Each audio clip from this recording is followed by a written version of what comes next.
All right, so this is the second video uh, of history and structure by Alfred Schmidt, because this piece is over 100 pages long. There's no part two. I'm just kind of cutting it in half. And this is kind of sort of half, I guess. All right, new section. Gramsci as critic of Croce.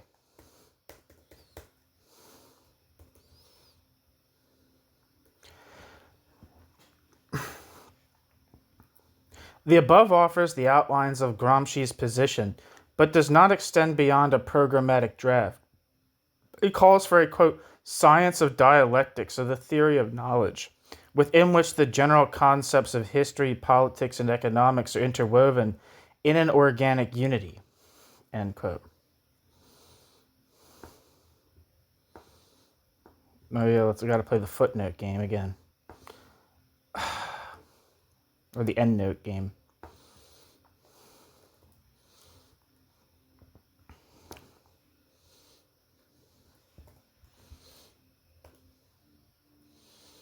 Come on, you son of a gun.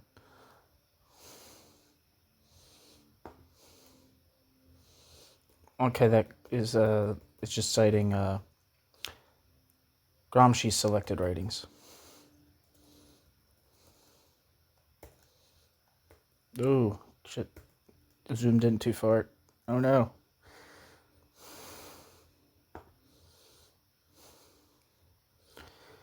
Elsewhere, Gramsci formulates this idea more precisely. Gramsci criticizes Croce's thought because it calls for the, quote, identity of history and philosophy, end quote, but only in order to reduce history to, quote, ethical political history, end quote, that is, to superstructural phenomena.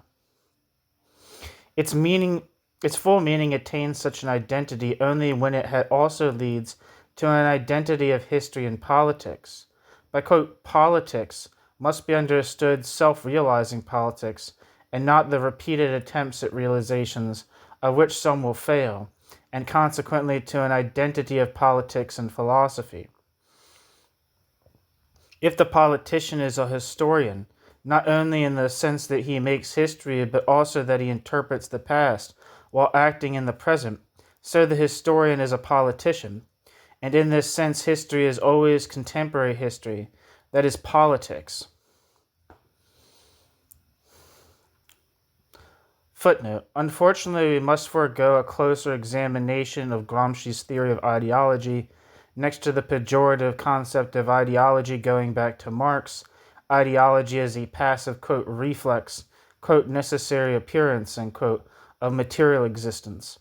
Gramsci grasps a, quote, positive, end quote, concept, which according to Gramsci results from the, quote, identity of philosophy and politics, end quote, and which does not allow ideologies. Gramsci, along with Croce, characterizes them as, quote, instruments of political action, end quote, to be separated from philosophy. In the final analysis, they are identical. Quote, ideologies, Gramsci writes, quote, will be the, quote, true philosophy because ideologies set forth philosophical, quote, popularizations, end quote, which induce the masses to concrete action toward the transformation of reality. In this way, they become the mass aspect of every philosophical conception, which, among philosophers, assumes the character of an abstract universality beyond space and time, the special character of its literary and unhistorical origins, end quote. For all that, Gramsci is aware of the danger inherent in the identification of philosophy and ideology.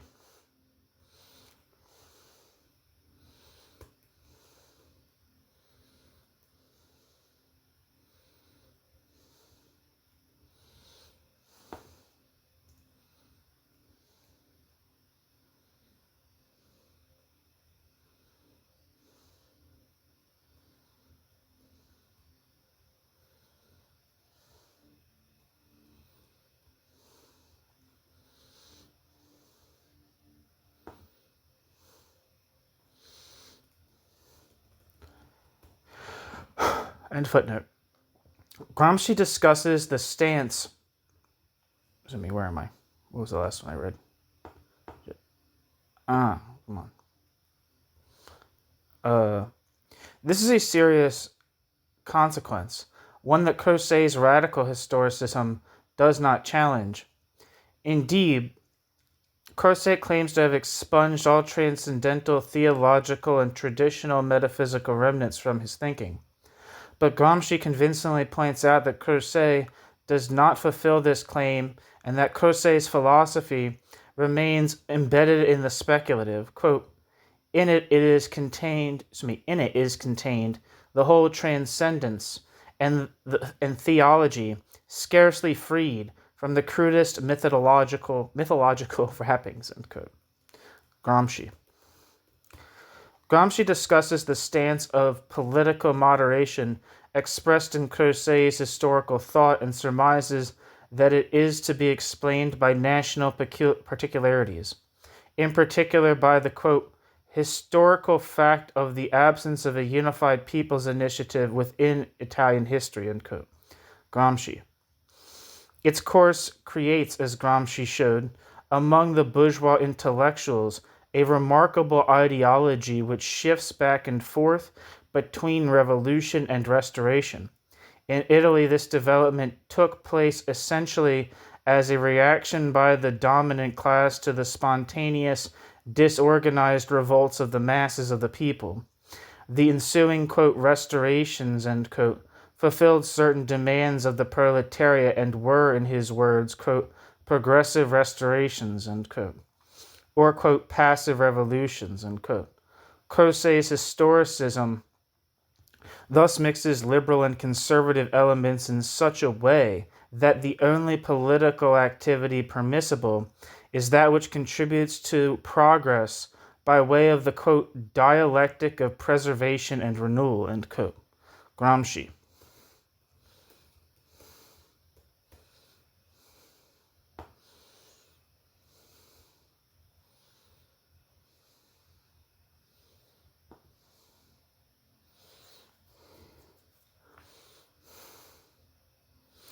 As a Hegelian, Gramsci endorses this view, which claims that in the historically new, the old is always rejected and retained.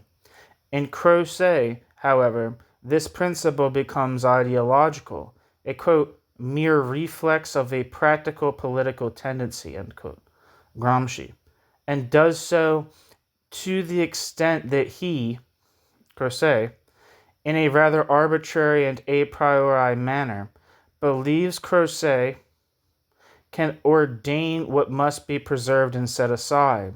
Croce, like all other liberal reformers, advocates, quote, a cleverly masked form of pre-designed history, end quote, under the illusion of a consciousness sharpened by history.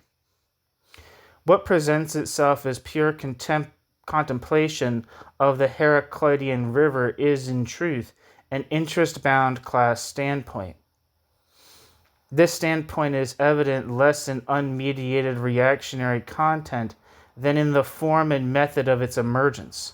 Hegel's, quote, negativity loses its salt in Croce's ideology, for the latter trends, in Gramsci's view, quote, to innervate the antitheses, to parcel them out into a long chain of isolated moments, and to reduce the dialectic to a process of reformist evolution, a process of, quote, revolution restoration, end quote, in which only the second term is effective and valid, end quote.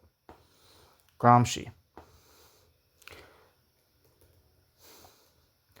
By contrast, it is indicative of Gramsci's scientific historicism that Gramsci's scientific historicism remains open to the objectivity of the process.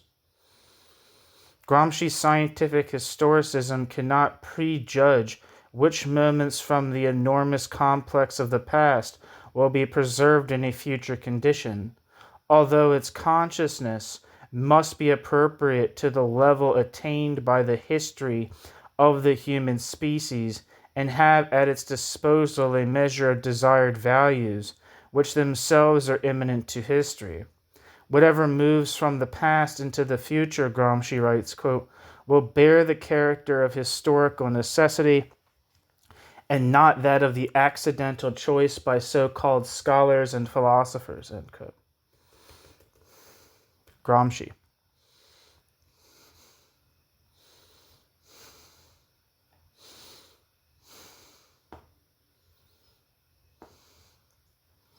Gramsci claims to fulfill the neo-Hegelian program of a strictly, quote, immanentist conception of reality, end quote.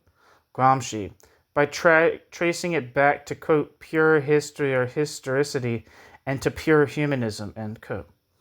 Gramsci.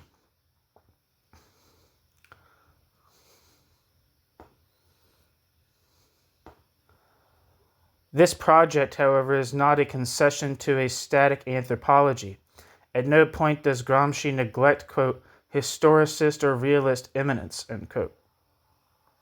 The, quote, philosophy of praxis, end quote, as the most complete expression of historical contradictions, rejects the hypothesis of invariant structures. Quote, man in general, end quote, in whatever form he presents himself, is denied and all dogmatically, quote, unitary, end quote, concepts are spurned and destroyed as expressions of the concept of, quote, man in general, end quote, or of, quote, human nature, end quote, immanent in every man, end quote. Gramsci. Footnote. The, quote, idea of the, quote, disunity, end quote, of human essence connects Gramsci with the beginning of critical theory.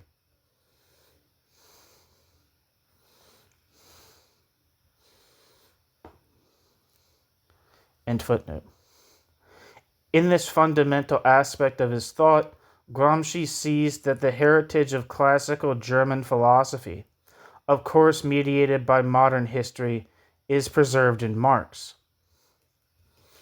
I have discussed Gramsci's critique of Bukharin's naive ontology.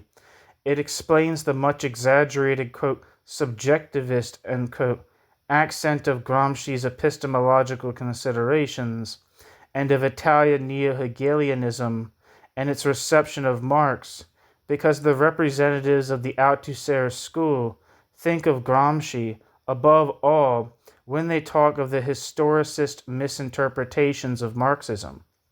Clearly, Gramsci, who was largely unknown in post-war West Germany, has exercised a considerable influence on French intellectuals since the war. The Parisians are particularly critical of what Gramsci occasionally said about Marx's relationship to classical economics, and in fact, the limits of Gramsci's scientific theoretical project become apparent in these comments.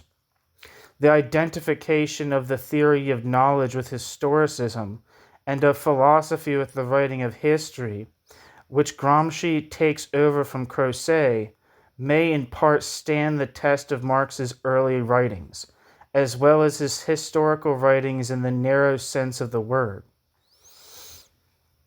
But it contributes hardly anything, especially in an inner economic sense, to the contemporary problematic of Marx's Capital, which is at issue today. Nevertheless, it pays to dwell on this for a while because it concerns the core of dialectical materialism. Although his concepts may remain characteristically, quote, experimental and, quote, atmospheric, end quote,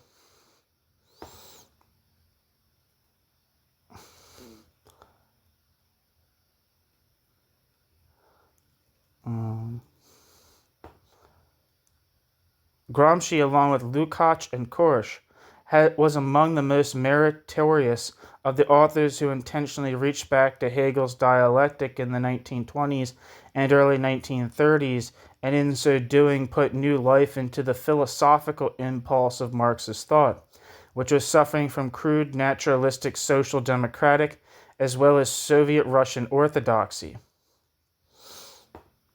Footnote.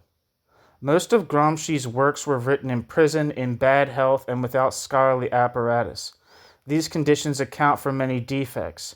In terms of substance, as is demonstrated by Richer's sober, myth-destroying book, Especially, these shortcomings can be traced back to the fact that in his formative years, Gramsci was influenced not only by Crozet's Hegelianism, but just as much by the appropriation of, quote, residues of monistic consciousness from Laboriola's philosophical past, end quote, in bourgeois academic authors such as Gentile and Mondolfo,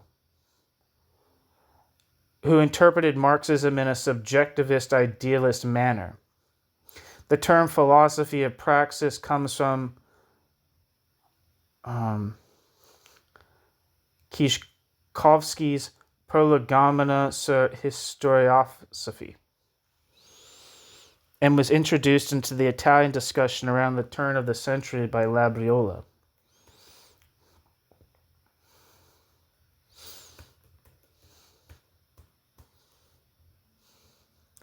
End footnote.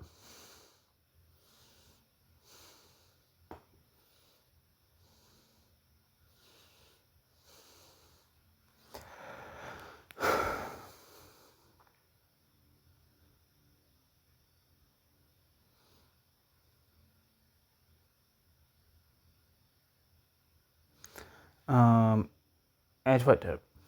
This was accomplished, however, at the price of a more or less serious idealist relapse.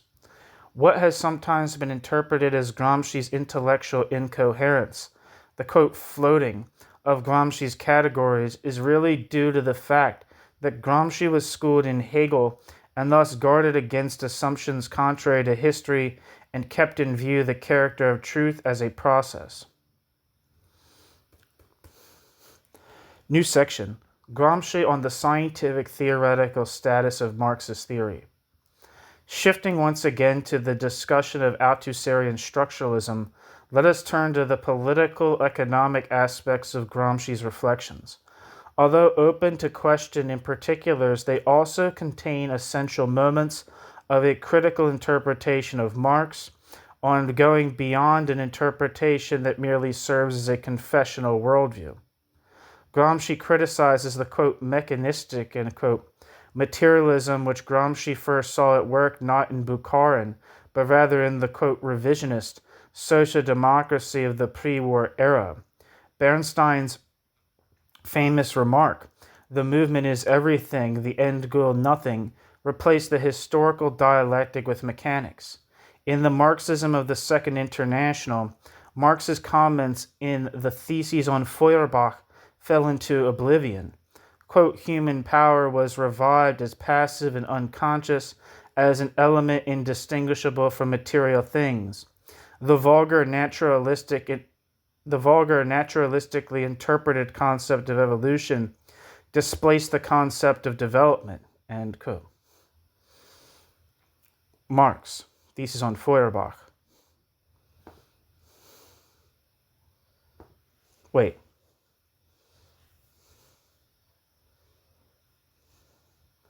Let me repeat that. In the Marxism of the Second International, Marx's comments in the Theses on Feuerbach fell into oblivion. Quote, human power was viewed as passive and unconscious, as an element indistinguishable from material things. The vulgar naturalistically interpreted concept of evolution displaced the concept of development, end quote. Gramsci, that's a Gramsci quote, excuse me. To the extent that the revisionists theoretically allowed for human intervention in the iron course of events, it entered as the, quote, thesis or moment of resistance and conservation, not as the antithesis or ... initiative ... which in order to strengthen its transcending movement presupposes the awakening of latent, bold, stimulating forces and requires the positing of immediate and intermediate goals, end quote. Gramsci.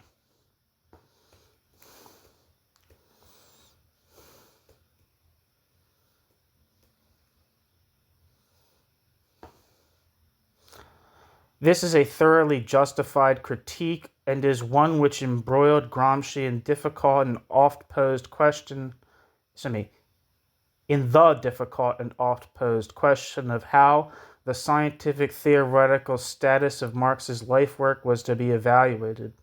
In order to answer it, Gramsci recalls Lenin's 1913 essay, Three Sources and Three Component Parts of Marxism. Speaking of Marx, Lenin wrote that, quote, his theory emerges the direct and immediate continuation of the teachings of the greatest representatives of philosophy, political economy, and socialism, ... It is the legitimate successor to the best that man produced in the 19th century, as represented by German philosophy, English political economy, and French socialism, end quote. Lenin. The Three Sources and Three Component Parts of Marxism.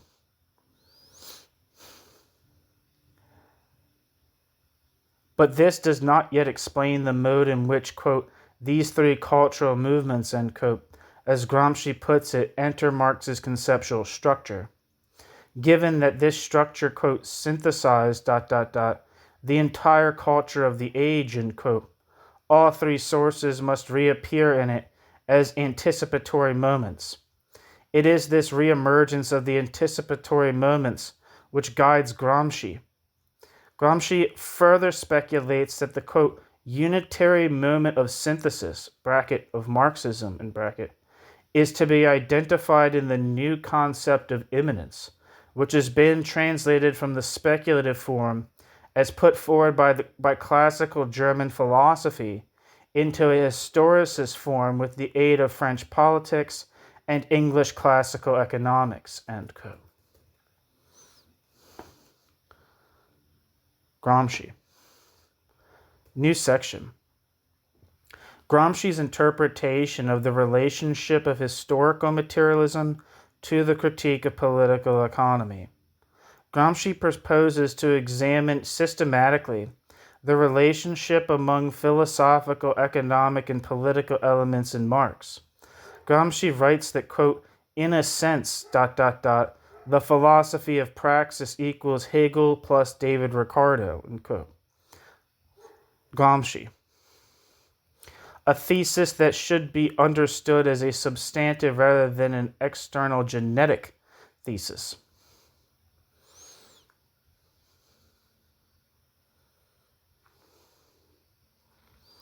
It raises the question as to whether the principles which Ricardo introduced into economics exhaust themselves in their instrumental function, or if they, although first of all conceived according to formal logic, signify a substantive philosophical novum. To pose the question in this manner is to answer the question in the affirmative. This is not to say that Gramsci's fleeting notes master the problem of the transition from Ricardo to Marx, but unlike the structuralist interpretations, they pose the issue in a more appropriate manner. Gramsci recognizes that the objective possibility of discovering, quote, tendential laws, end quote, appeared for the first time in Ricardo, and that this possibility encompassed a qualitatively new conception of immanence, necessity, and freedom. This conception is developed by Marxism, which, as Gramsci writes, quote, universalized Ricardo's discoveries, extended them in an adequate form to the whole of history, end quote. Gramsci.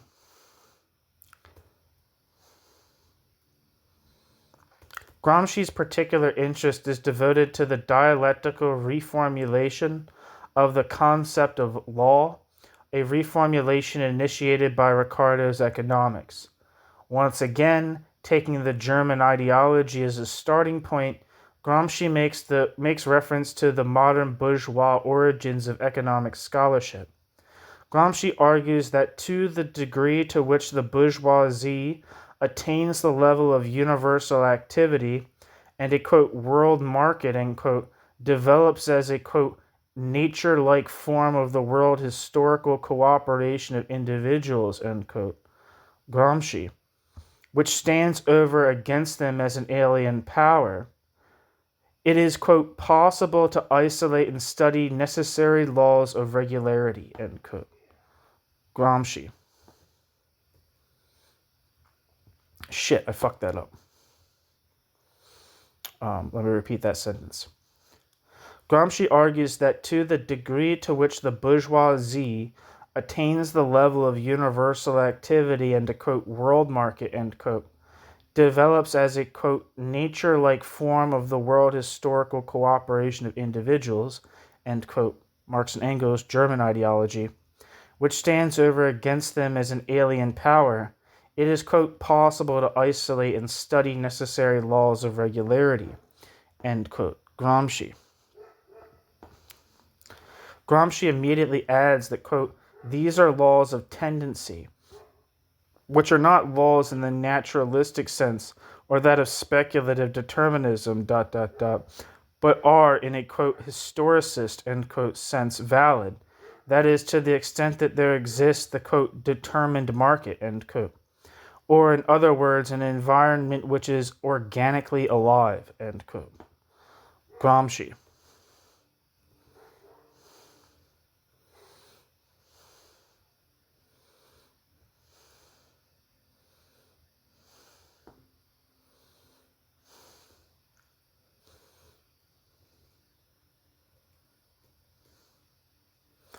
This insight remains closed to Ricardo. His method considers these laws only as a, quote, quantitative expression of phenomena, end quote. Gramsci.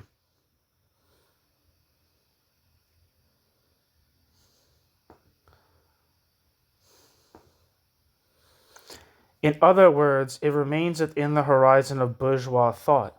This horizon is transcended by the Marxist, quote, passage from economics to general history, end quote, in which, for the sake of enriching the concept of law, quote, the concept of quantity is integrated with that of quality, end quote. Gramsci. Footnote.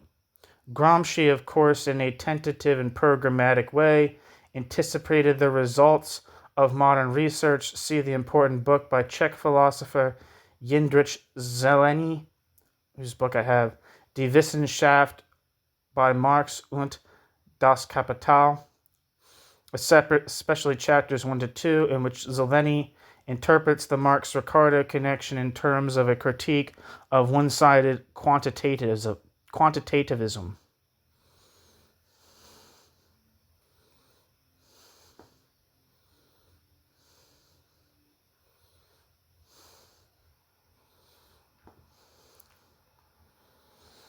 For Gramsci, a theoretical and actual change in the relationship between freedom and necessity accompanies the integration of qualitative moments. This integration marks the break with classical economics.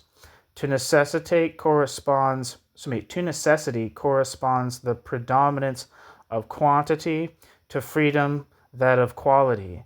The former characterizes the hitherto existing nature-like quality of historical processes, the latter the task of human beings of learning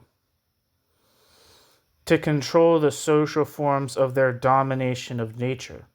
The well-known thesis of Engels' anti-Düring, that, quote, historical development will at a certain point be characterized by the passage from the reign of necessity to the reign of freedom, end quote. Gramsci, means, when carefully considered, that Marxism puts forward no claim for eternal validity, but rather must be understood as the conceptual and conscious expression of conditions whose transitoriness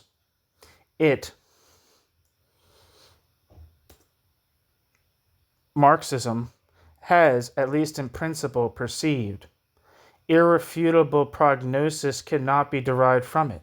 However, as long as these conditions, which are not controlled by the individuals who produce them, persist, the materialist theory is associated with necessity rather than with the not yet existent freedom. Gramsci writes, quote, at the present time the philosopher of praxis, cannot escape from the present field of contradictions. He cannot affirm other than generically a world without contradictions, without immediately creating a utopia, end quote. Gramsci.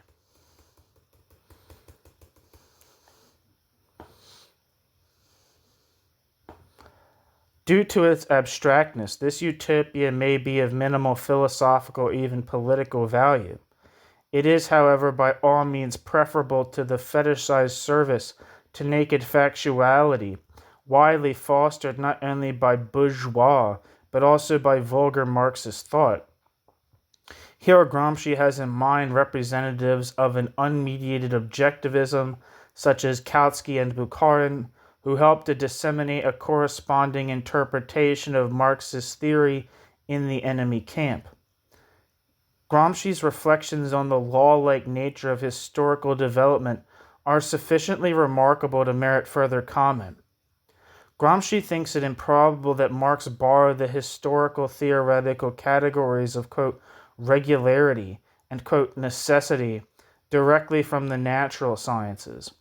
Rather, in this view, they originate from, and here Gramsci is adopting important themes, especially from the late Engels, quote, the terrain of political economy, particularly in the form and with the methodology that economic science acquired from David Ricardo, end quote. Classical economics attained the insight, Gramsci continues, quote, that the operation of decisive and permanent forces presents itself with a certain, quote, automatism, end quote, which allows a measure of, quote, predictability and certainty for the future of those individual initiatives which accept these forces, ... After having established ... the spontaneous automatism of these forces, i.e. their relative independence from individual choices and from arbitrary government interventions, the economist has, by way of hypothesis, rendered the automatism absolute. He has isolated the merely economic facts from the combination of varying importance, ... And he has thus produced an abstract scheme of a determined economic society. On this realistic construct, there has subsequently been imposed ... an abstraction of, quote, man as such, a, quote, ahistorical, end quote, abstraction ... that has come to be seen as, quote, true, end quote, economic science, end quote. Gramsci. There's a footnote that I missed. It says, at the same time, it is clear that without the concept of law taken from physics since Galileo and Newton, neither Saint-Simon's, quote, social physics or Marx's manner of speaking of social, quote, laws of motion, end quote, would have been conceivable. On this difficult problem, see my contribution in Kritik der politischen Ökonomie heute, which is a critique of political economy today, if I know my German, which I don't, but I think heute means today.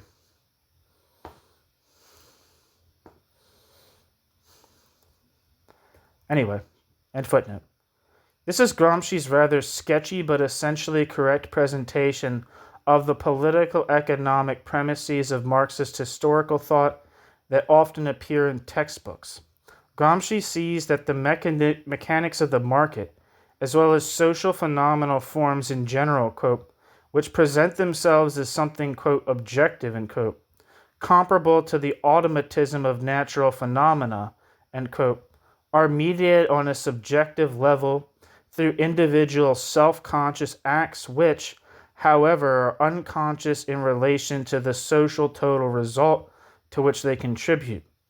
Gramsci stresses that what the bourgeois economists called eternal and natural reveals itself, when subjected to Marxist critique, to be transitory and man-made. In his view, this critique, when considering the structures of society, does not fail to grasp the activity of individuals who created these structures. In the following, I will briefly summarize those aspects of Gramsci's, quote, absolute historicism, end quote, which are central to the contemporary discussion of the Marxist concept of history. Although up to this point in my argument I have devoted hardly any attention to the fact, these aspects belong substantively within the scope of the critical theory conceived in the 1930s by Horkheimer, Adorno, and Marcuse. 1. Philosophy, politics, and economics are, quote, sources and components, end quote, Lenin, of Marx's work, which constitute its inner unity and hence are transferable and translatable into one another. Philosophical discourse is always simultaneously political and economic discourse and vice versa, without thereby having the layers of meaning becoming arbitrarily confused. Together they form a, quote, homogeneous circle, end quote. Gramsci.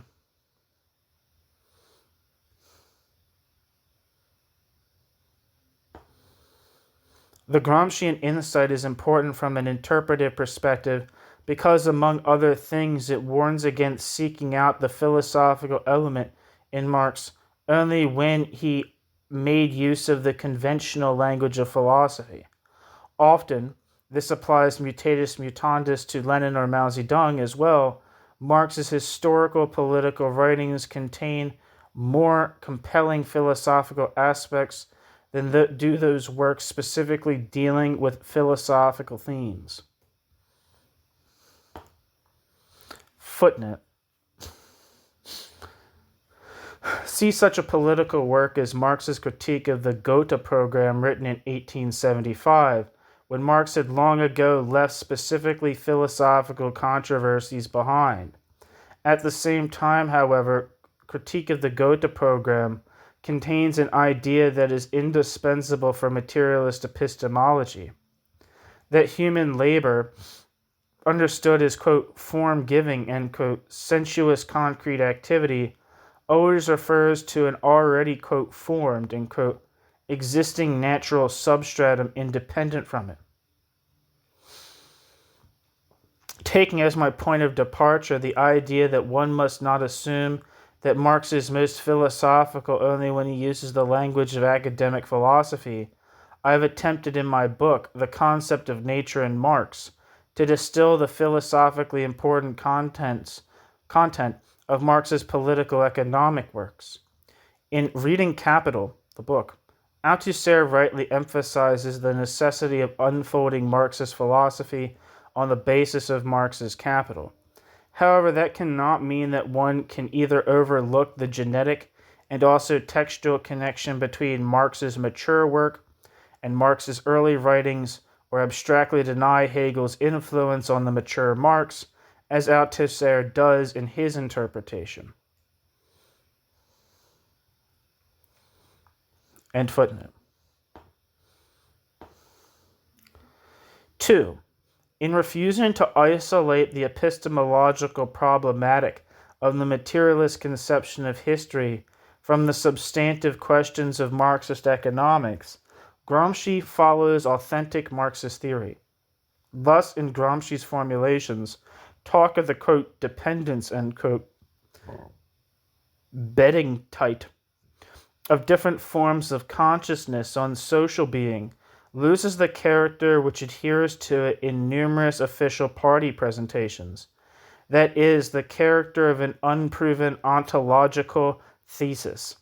Thus, presentations often give the impression that the Marxist critique of political economy amounts to a simple application of a completed, closed philosophy to an equally complete, closed and pre-given special domain. Such a view suppresses 2 points. First, Marx was able to develop philosophically, especially epistemologically, decisive categories above all in terms of economic contents, whose historical social determination he had penetrated. Second, his critical incorporation of Hegelian motifs was in no sense restricted to his early writings, but rather re-emerged anew precisely after 1850 on a sharper conceptual plane. Footnote. It is obvious that all of this is not a matter of merely literary or didactic questions. Lenin devoted some attention to the intimate and inseparable relationship of philosophy to political economy in Lenin's essay, Socialism Demolished Again, in which Lenin demonstrates while polemicizing against Struve, that the, quote, unity, end quote, of Marx's materialist worldview is grounded in the unity of philosophy and political economy. End footnote.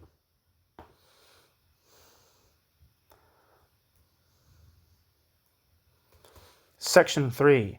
Gramsci's notes point to the often neglected interconnection between historical materialism and economic critique, but do not investigate this connection in detail.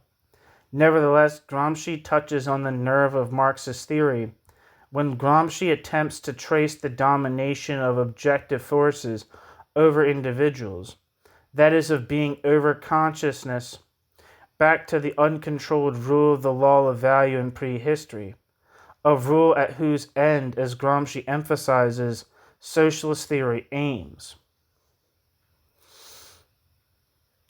His negative interpretation, therefore, is of considerable interest because it undermines the still current view according to which Marx is said to have been unreflectively bound, quote, to natural scientific, one could say, nomological conceptions of laws, end quote.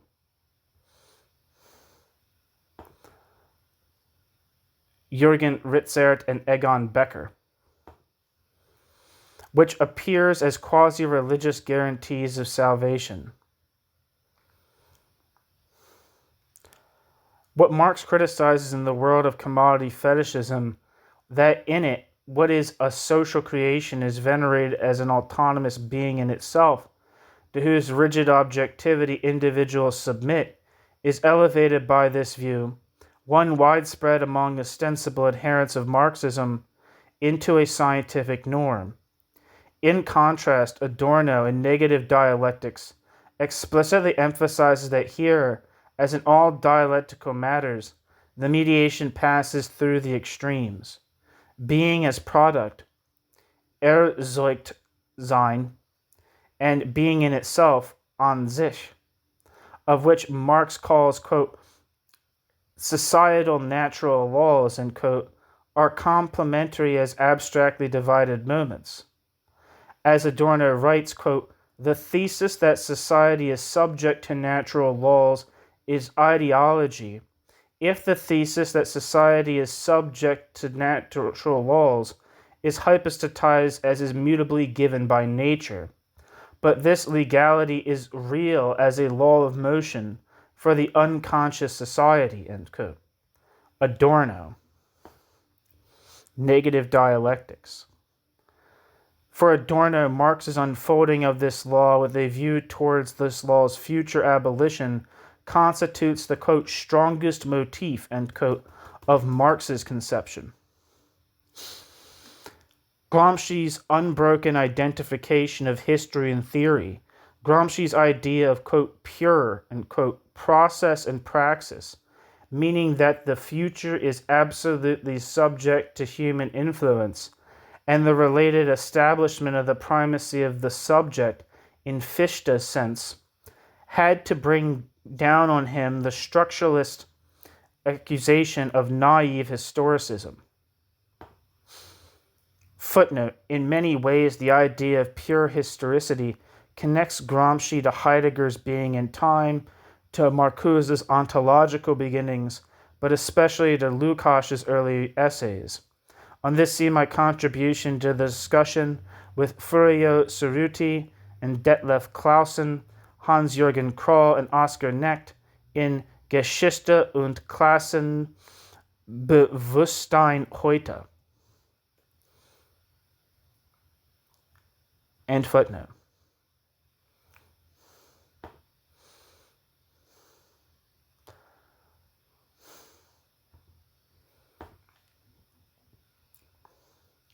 In the following section, I will once again explain what is important in this critique, one that neglects Gramsci's impulse, which in spite of its faults is a great one. In principle, this critique does not spare Marx's work itself from similar criticism. The level that the discussion has now attained allows new aspects to be brought to bear on the problem.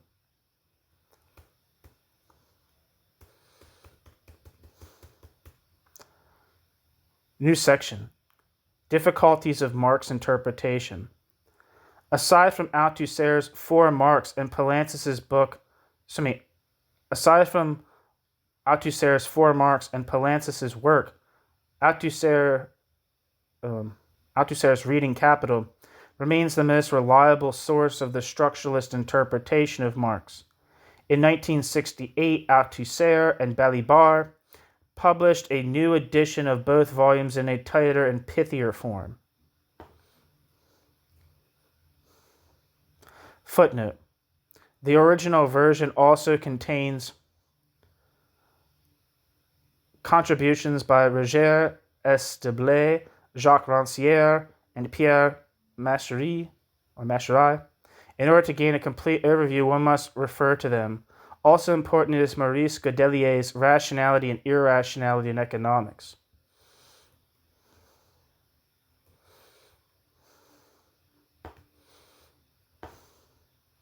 End footnote. New section. Where the hell am I? No, it's not. Why did I say new section? End footnote.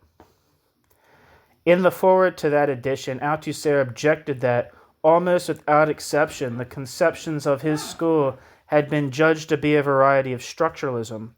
In spite of terminological similarities and particulars, and in spite of certain ambiguities, Althusser claimed that the, quote, profoundest tendency of his own theoretical efforts is to be sharply distinguished from every, quote, structuralist ideology, end quote. Althusser insists that the concept of combination present in Althusser's work has nothing in common with the customary structuralist notion of a, quote, combinatory, end quote, not to mention other of his categories such as the primacy of the economic domination over determination or production process.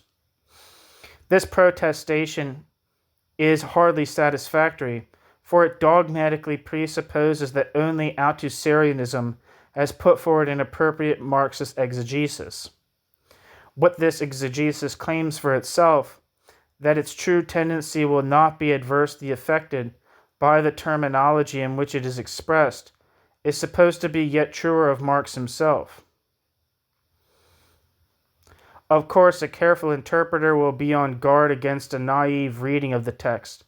As with other authors of his stature, the materialist results of Marx's work do not, or only partially, coincide with what Marx occasionally presents as a fixed self-understanding in his politically consequential, off-cited works. Furthermore, a complex work such as Marx's can be unfolded only successively. New aspects of the work which have been neglected previously reveal themselves to the degree to which the theoretical and practical need emerges to discover them. For example, such previously unknown features of Marx's work have become clear in the medium of Kantian, Hegelian, and even existentialist interpretation, in spite of the exaggerations present in such analyses. Of course, a similar role devolves on the most recent structuralist Marx interpretation as well. However, the fact that the exponents of this interpretation are not satisfied with this circumscribed role, and instead wish to put forth a, quote, completely new, end quote, Marx, connects them to the search for glory of those previous efforts.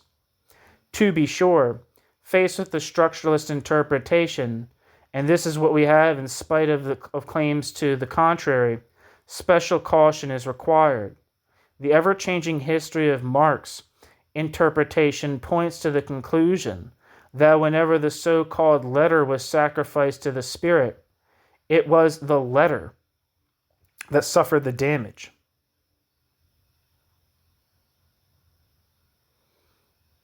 The worst Stalinist deformations of Marxist theory took place in the name of a critique of Talmudists and bookworms.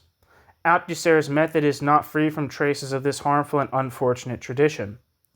Althusser does not interpret, or does so only infrequently, familiar Marxist ideas in structuralist language. Rather, Althusser presents structuralist positions without ceremony as Marxist positions. This is especially applicable to a concept as fundamental to Marx's Capital as that of history.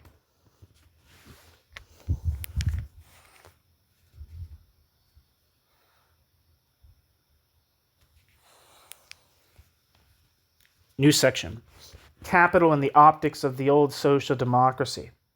Before we enter this problematic in depth, it is useful to glance at the history of the reception of Marx's major work during the 19th century.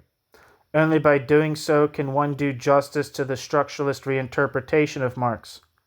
In addition to bourgeois scholars such as Lamprecht, Schmoller, Max Weber, and Werner Zombart, who try to use particular elements of Marx's method in their studies in economic and social history, important theorists of the Second International also defended the thesis that Marx's merit was primarily of a historiographical nature. For example, Kautsky saw in Capital a, quote, essentially historical work, a new historical and economic system, end quote. I'm not sure, but I feel like that was kind of like Engels' interpretation as well, to a certain extent. His so-called historical logical reading of Capital, in some sense, like being a book about like stages in capitalism, I think starts in Engels. Where you go from simple commodity production to capitalistically produced commodities, which produce labor values, which produce commodities whose price is consistent with their values, to later developments, the changing value composition leading to disproportionate disproportions in the labor applied to each commodity, and therefore results in an average rate of profit, which means commodities exchange at their prices of production and so forth. It's like there's this idea of like capital kind of like moving through stages, which is I think most serious Marx scholars reject at this point. You don't see that as much as you did prior to, say, the 1960s. But I'm not sure. I might be talking in my ass, but that's the impression I get. For example, Kautsky saw in Marx's Capital a, quote, essentially historical work, a new historical and economic system, end quote. Franz Mehring, following Kautsky, argued that Marx's Capital, quote, in reference to history, end quote, is like, quote, a mine whose treasure has remained largely unexcavated, end quote. Franz Mehring.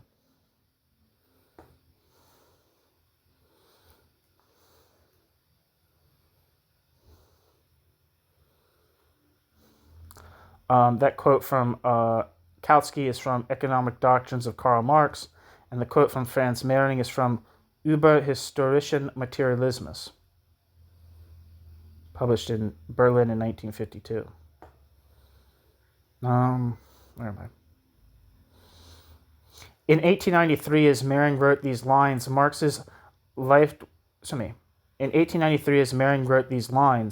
Marx's life work as a whole was grounded in historical materialism. Engels' well-known letter displays a similar emphasis. In the world of official scholarship, the importance of historical materialism for a scientific historiography was hardly acknowledged, not to mention understood or recognized. Of course, even today, such recognition is still rare. In the old social democracy, a dual task fell to Franz Mehring, along with Kautsky, as a historian and literary scholar, to test the materialist method on concrete material, and to refute the view, common among bourgeois scholars, that Marx and Engels had, quote, only here and there taken a detour into historical scholarship, in order to support a theory of history they had invented, end quote. Franz Mehring. New section. Althusser's reinterpretation. The authors of the Second International grasped the constitutive role of history from Marx and Engels' conceptual framework. They were also particularly aware of the presence of historical thought in Capital. But how this occurred, how historical and structural analytic elements were related to one another remained beyond their grasp. The indispensable service that the Althusser school has performed consists of having energetically pointed to the difficulty present in this issue. Its representatives belong to a post-existentialist generation, which, tired of the empty cult of the, quote, young Marx, end quote, had initiated an extremely intensive study of critical political economy, which aims at conceptual rigor and scientific objectivity.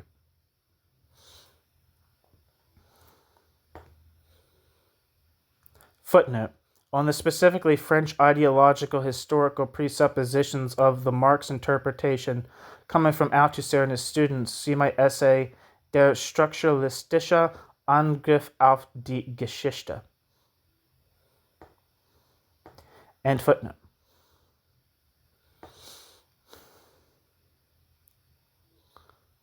In principle, this would be most welcome if such rigor did not have as its consequence the rejection of crucial aspects of the Marxist conception as, quote, ideological, in the name of a standpoint which understands that standpoint self theoretically as, quote, anti-humanism and, quote, anti-historicism.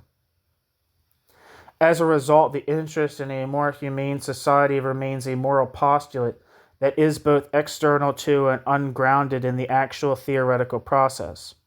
I have already addressed this issue in this study and elsewhere.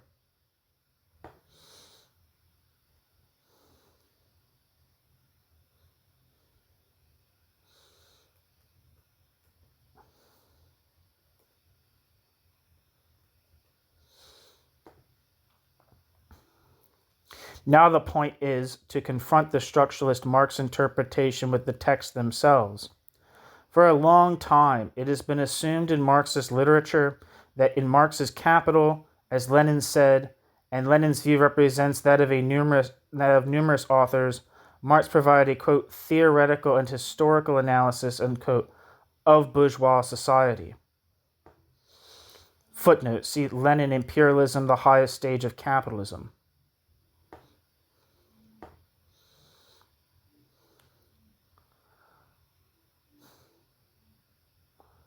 Indeed, Lenin saw that the, quote, and, end quote, of this quote was important.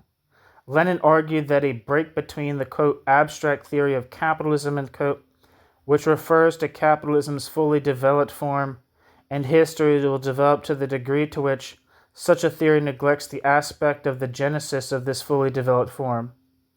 Marx developed this thought in the rough draft of Capital, the Grundrisse. Lenin also emphasized that orthodoxy does not permit, quote, historical problems to be obscured by abstract schemes, end quote, taken from intellectual constructs in an unmediated manner. And that quote was from Lenin's Once More on the Theory of Realization. Lenin called for a particular kind of study in which, quote, abstract theoretical, end quote, questions would not be confused with, quote, concrete historical, end quote, questions. Although the, quote, abstract theoretical questions must spring from the historical world if such a study is to be conceptualized in a materialist framework.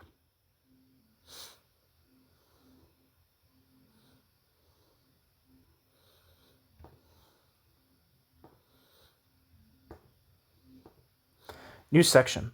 The philosophy of the, quote, Nouvelle Esprit Scientifique, end quote, epistemology as constructed history of science.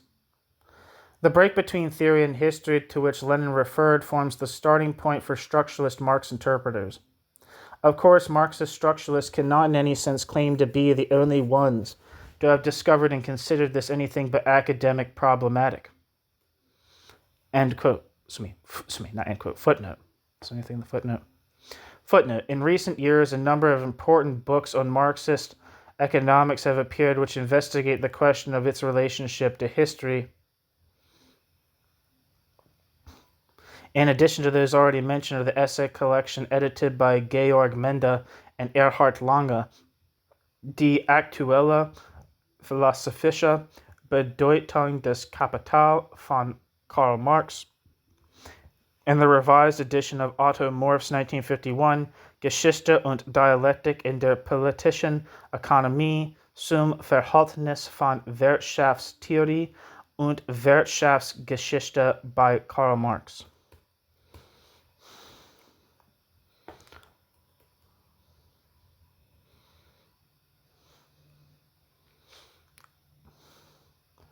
End footnote.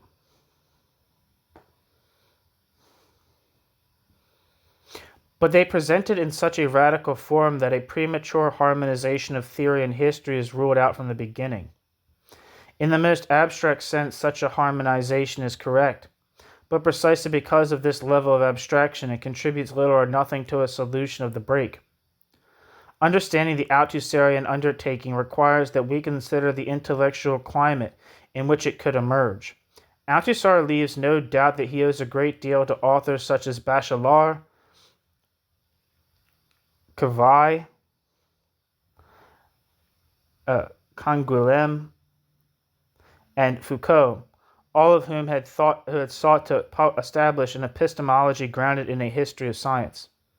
In particular, they raised the question concerning the gnosiological content of what is usually and all too innocently called, quote, scientific progress, end quote. What do we mean by scientific progress? What criteria can adequately judge the transition from one theory to another? What differentiates pre-scientific or unscientific, or in Marxist terms, ideological concepts from scientific concepts?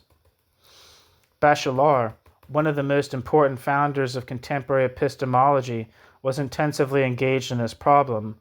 Bachelard's, quote, philosophy of the scientific discovery, end quote, and this was supposed to have impressed structuralist authors, resisted the positivistic, especially Comtean fusion of the history and philosophy of science.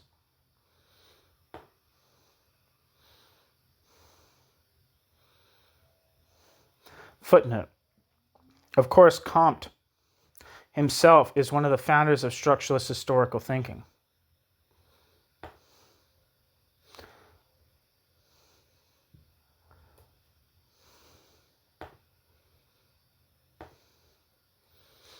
End footnote. In Bachelard's view, it is a historicizing laziness of thought that satisfies itself with retrospectively arranging new findings in an evolutionary schema. Bachelard claims that although traditional historical writing always tried to stay close on the heels of the sciences, it was rarely in a position to capture their real dynamic with its breaks, crises, and turning points. Imprisoned in the past, it could see in the new only improved variants of the old. Bachelard writes that it is important to fight against this, quote, recurrent optimism which wants to place a veneer of new values on old discoveries, end quote. Gaston Bachelard. Gaston Bachelard attributes the uneasiness between philosophers and scholars to the positivist history of science, which demands from philosophers who faithfully follow the course of discoveries that they have proof that such discoveries are determined by what came before. In contrast, Bachelard attempts to demonstrate, both historically and in a general analytic sense, how mistaken this unreasonable demand directed at the philosophers was. Hence, Bachelard's comments on the emergence of Einsteinian physics. Quote, historically speaking, the appearance of relativist theories, is surprising. If there is indeed a doctrine which is not explained by historical antecedents, if it is the doctrine of relativity, end quote. Gaston Bachelard.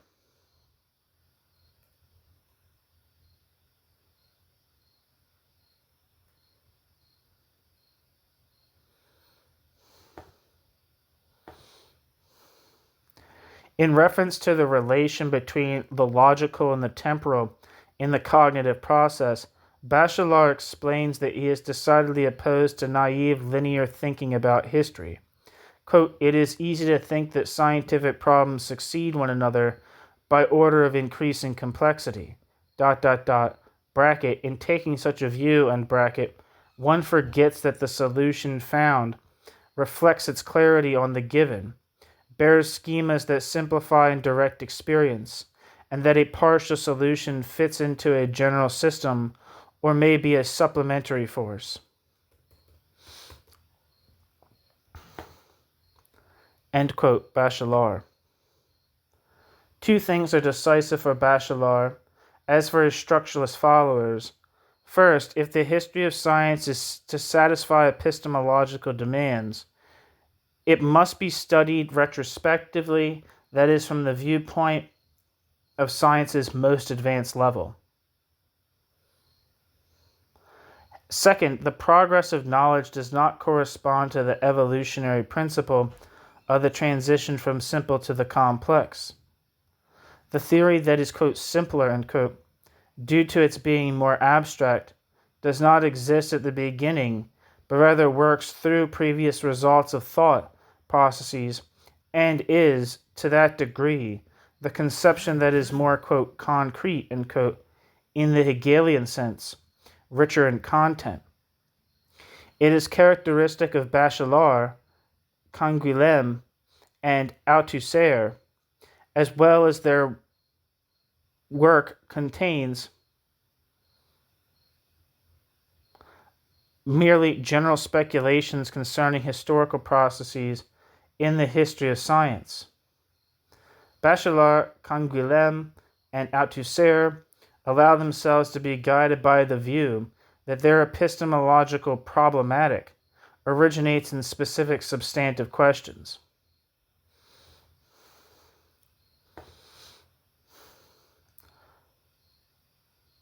As Georges Canguilhem has shown in his book La formation du concept des réflexes, ou I guess that's, I don't know how to say numbers in French, but I think it's the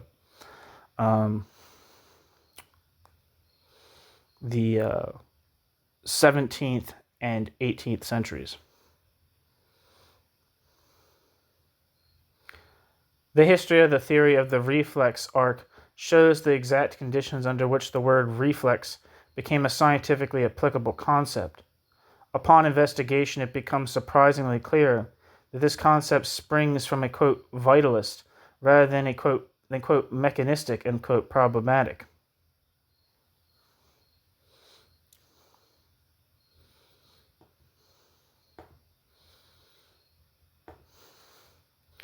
End footnote. What is to be explained are the conditions making possible the transition from more or less ideologically colored words to strict concepts. This presupposes that it is wrong to view the history of science as a mere junk room of previous errors. Such a view would be justified only on the basis of a definitive final state of knowledge, which is impossible. All theories deal with facts that have been theoretically filtered. Hence, no final judgment can be rendered on these facts. They emerge from intellectual constructions, which themselves are often older than the immediately preceding level of knowledge, and originate in completely different scientific or technical areas. Epistemologists cannot allow themselves to be passively guided by external chronology.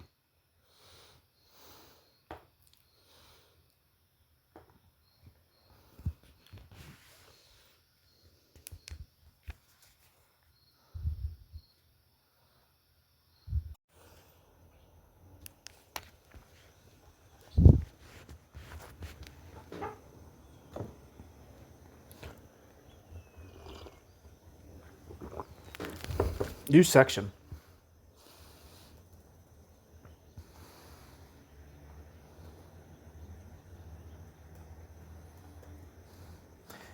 Althusser's Bachelardian presuppositions.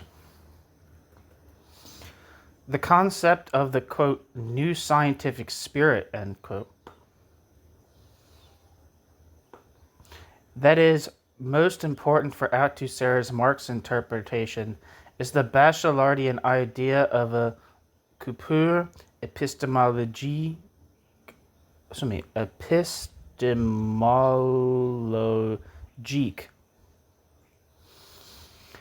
The latter, footnote.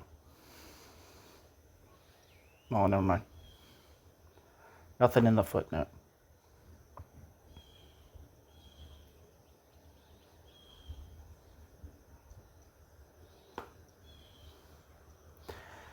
The latter is a notion that refers to a break, a quote, cut, in theory's historical development, which affects both theory's method and theory's object, and which signifies a new problematic, a new level of scientific discourse. Bachelard emphasizes that the historian of science deals with the, quote, paleontology of a scientific spirit that has disappeared, end quote.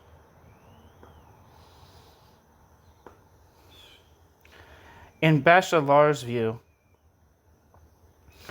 between contemporary science and science of the past, there does not exist any sort of continuity. Footnote. Nevertheless, as Bachelard explains in terms of the concept of, quote, specific heat, end quote, which came from Black's distinction between quantities of heat and temperature in 1760, contemporary thought has an interest in that long past whose concepts have been incorporated into science. End footnote. It is less historical phases than object domains which the epistemological break separates. For example, that of science from that of images and symbols, which expose us to constant error. The term epistemologie has a narrower meaning in French than does Erkenntnis theory in German. The latter refers to investigations into the no man's land of logic, metaphysics, and psychology, which, decisively stamped by Kant, reflect on the subjective constituents of objectivity. In contrast, French linguistic usage makes a sharp distinction between epistemologie and théorie de la connaissance. Théorie de la connaissance received only archival interest in the textbooks. The subjective impulse from Descartes to Husserl looks old-fashioned, especially in contemporary France. On the other hand, as Bachelard writes, epistemology serves as a meta-theoretical discipline, quote, whose object of study is the formation and transformation of scientific concepts, how they change from science to science, how the field of study is constituted, the rules according to which it is organized across successive mutations, and how, in relation to its own rules, a practice becomes conscious of its method. End quote.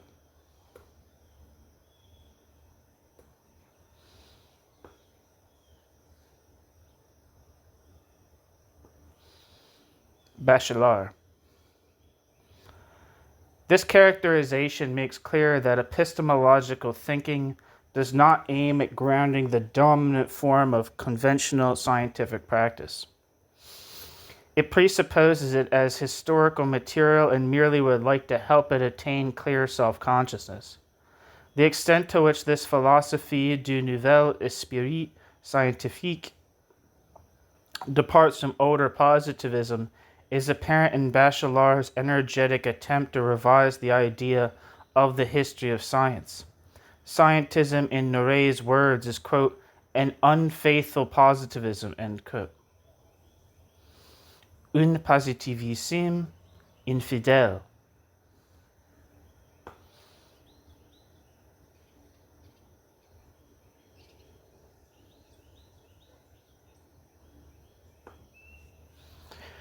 Its problematic relationship in linearly interpreted,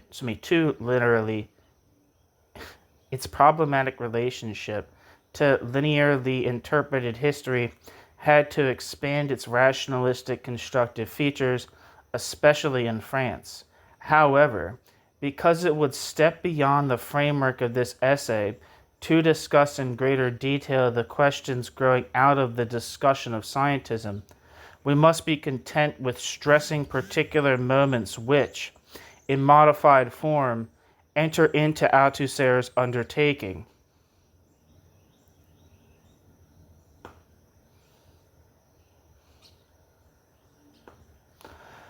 Bachelar's conception of the scientifically modern is a dialectical conception. Insofar as Bachelar's conception of the scientifically modern rejects Cartesian rationalism, which claims to be incontestable due to Cartesian rationalism's immutability in favor of a, quote, approximate knowledge, end quote. Connaissance approchée. Bachelard writes, quote, approximation is an incomplete objectification, but approximation is a prudent, fertile, truly rational objectification, since approximation is conscious of the insufficiency of approximation's progress, end quote. Bachelard. Cognition, in other words, is not a singular unique act or a catalog of fixed sentences. Rather, cognition is a multifarious, ramified process. The fact that scientific rationality always remains behind the extensive and intensive infinity of the actual is not evidence of an unavoidable defect of the cognitive process. Rather, it demonstrates its fundamental lawfulness. Bachelard insists that reason loses the autarky which has been rationalistically attributed to it. It has committed itself to the path of science. Quote, reason must obey science, the most highly evolved science, science in the process of evolution. Reason has no right to put a premium upon an immediate experience. On the contrary, reason must put itself in balance with the most richly structured experience. In all circumstances, the immediate must yield to the constructed, end quote. Bachelard, in Philosophy of No, the Philosophy of the New Scientific Mind. On the basis of this relationship between reason and science, Bachelard develops a decidedly non-Cartesian epistemology. Its starting point is not the irreducible facts of consciousness, but rather the idea that all scientific activity is subject to a historical dialectic which develops between the poles of the rational and the experimental. In the development of this dialectic, quote, truths of reason, end quote, work together with, quote, truths of experience, end quote. Bachelard.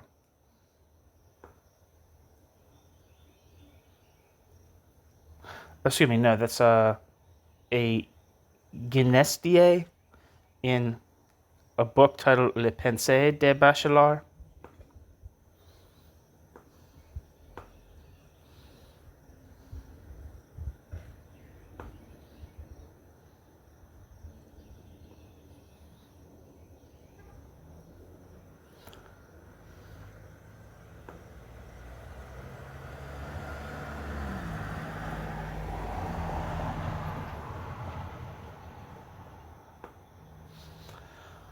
Both lose their abstract identity. The conceptual constructions manifest the conceptual construction's relative, provisional character just as much as the descriptive results of empirical research do. Bachelard speaks of a, quote, applied rationalism, end quote, giving a dynamic to reason, which is complemented by a, quote, rational materialism, end quote. Epistemological realism.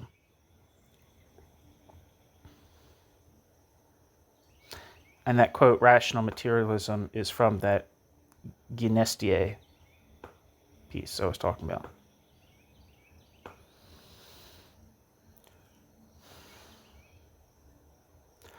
Rational materialism, of course, is anything but a naive sensualism. Quote, all progress of the philosophy of science goes in the direction of a growing rationalism. eliminating the initial rationalism, end quote.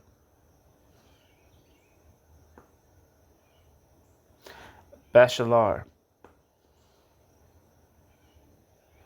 Bachelard approaches Marx and Engels' critique of Feuerbach's contemplative thinking when Bachelard underscores to what a great extent the object of knowledge must be seen as a, quote, manufactured object, a civilized object. The domain of the real prolongs itself into the domain of realization. It would then be easy, to prove that between reality and realization, rational factors have intervened, end quote. Bachelard. It is unimportant that Bachelard does not put forward a substantial concept of collective praxis, objective concrete activity, for on an abstract scientific level. Bachelard demonstrates the increasing impossibility of pure nature. The formerly, quote, given, end quote, transforms itself into something, quote, produced, end quote. The objects with which scholars are concerned are continuously developing. For example, in chemistry, substances are not studied in the form of substances' natural deposits. Here as well, quote, the real, end quote, is defined as, quote, realization, end quote. Bachelard.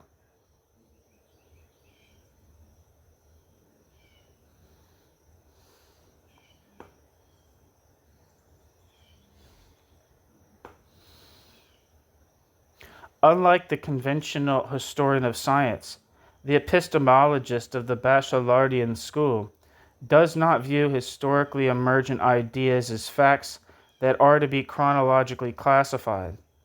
Rather, he views the facts as ideas. Bachelard assumes that everything empirical, including the research apparatus oriented to the quantitative, is always something that has been conceptually processed. It is, in Bachelard's words, a, quote, realized theorem, end quote.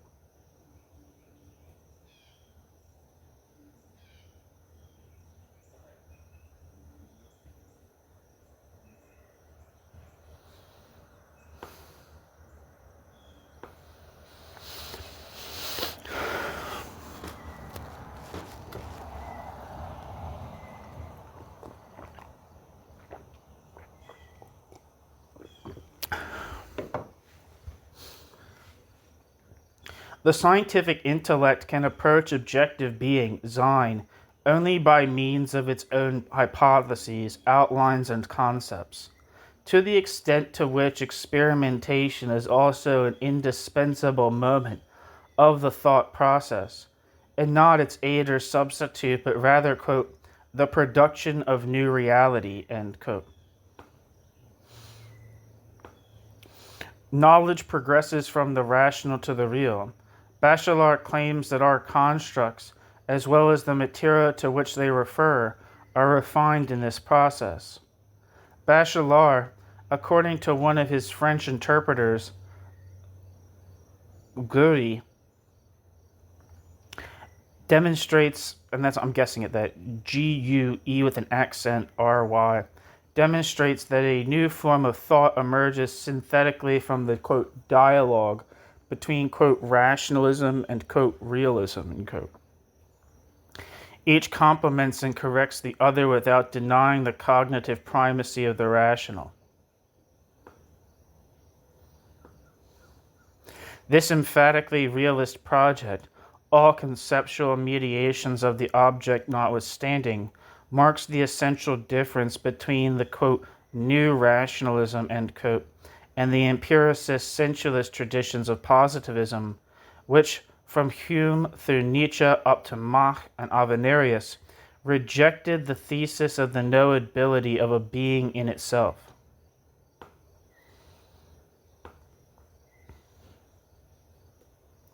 For these traditions, such a being was synonymous with an unproven metaphysics.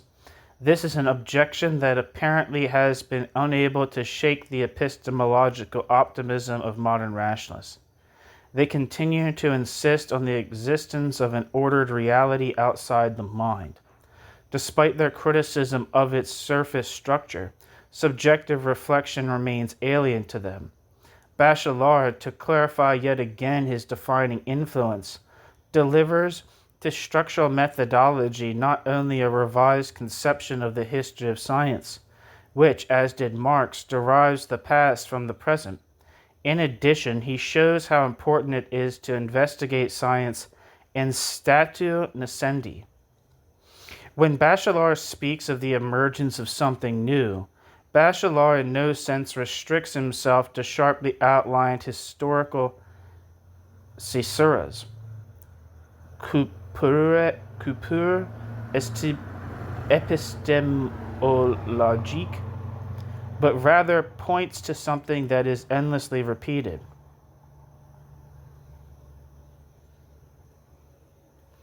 Progress in general knows that death-like rigidity takes its only alternative and consists in the ceaseless struggle against it.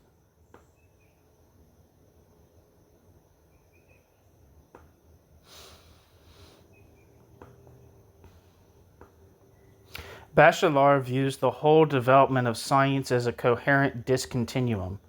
In so doing, Bachelard deviates from Bergson, whose metaphysic of life and knowledge emanates from the, quote, concrete duration, end quote, and the, quote, moving continuity of the real, end quote.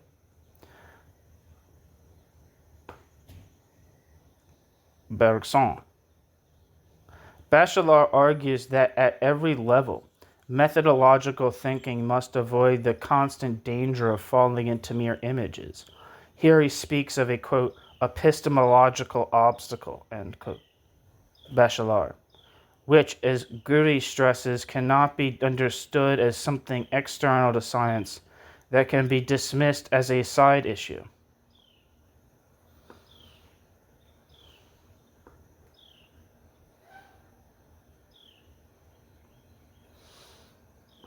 Again, that last quote, what was it? Epistemological obstacle was from Gury and not Bachelard. Forgive me. So here, let me repeat the sentence.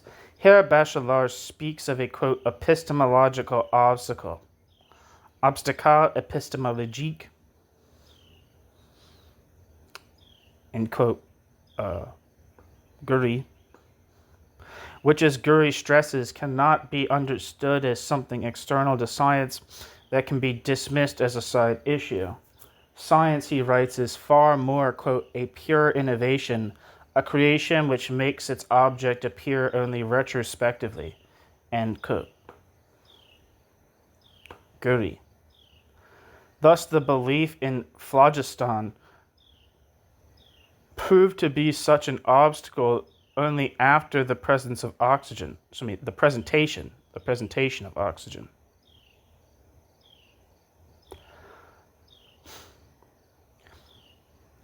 The reality with which cognition is concerned is the product of earlier activity. It is formed matter which requires further transformation. The relevance of the data on which the theory focuses is created by the theory itself.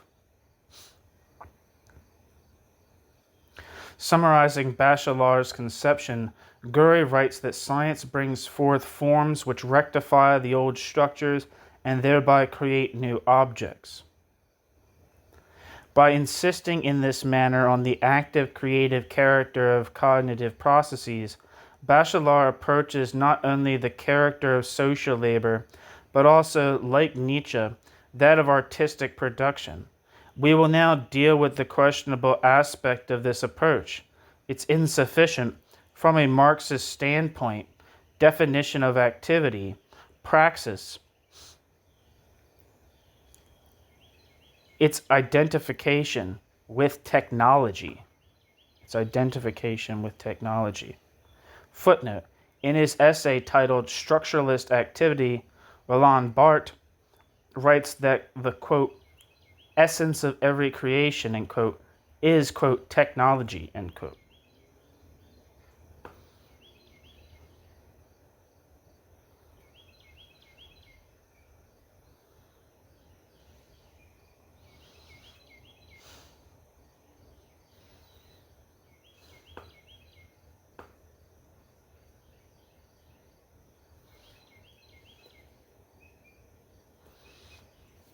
New section. Formalized and material history of the sciences. The foundation of the epistemology of modern rationalism on the basis of a new interpretation of the history of science was important for structuralist thinking about history. According to Bachelard, the advance of our knowledge does not take place in smooth transitions, but rather does so suddenly in leaps.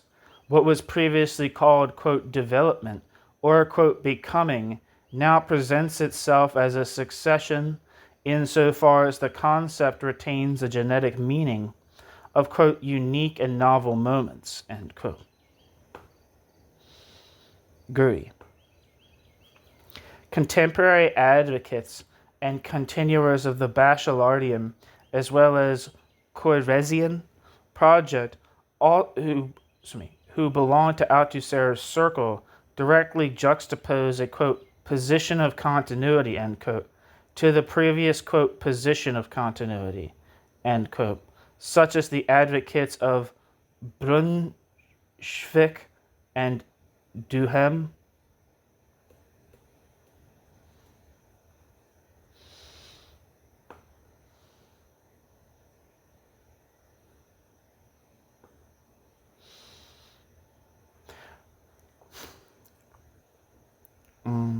The latter assumes that what the former denies, that there exists an immanent coherence of knowledge, as well as the real history conditioning it, that persists throughout any stage of development.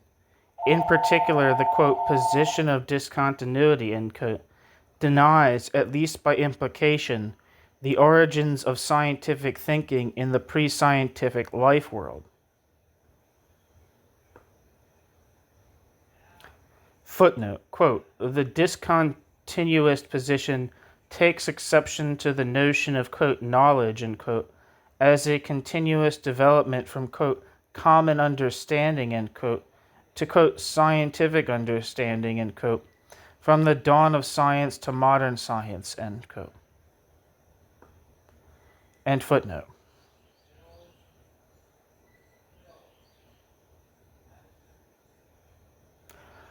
On this view, the level of science is always attained through a break, coupure constitutrice, with the received problem field, espace de problème, a field which is ideological insofar as its concepts work with unconsciously operating images and myths.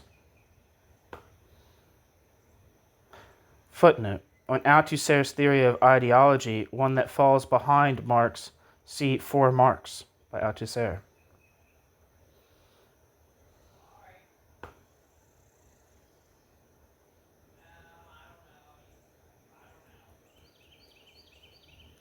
The break with this ideological problematic does not mean that it will be pursued with more appropriate means.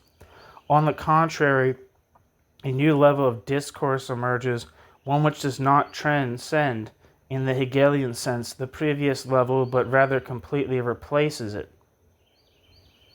The previous level. Of course, even the structuralist historians of science have to recognize that the forms of thought which are judged after the epistemological break to be the ideological do not at all constitute a mere misty region, Nebelregion. Even Bachelard speaks of a web of positive enduring errors, while the Althusserians concede that corrections and criticisms, rupture intra-ideologique, exist within the lines of ideological demarcation.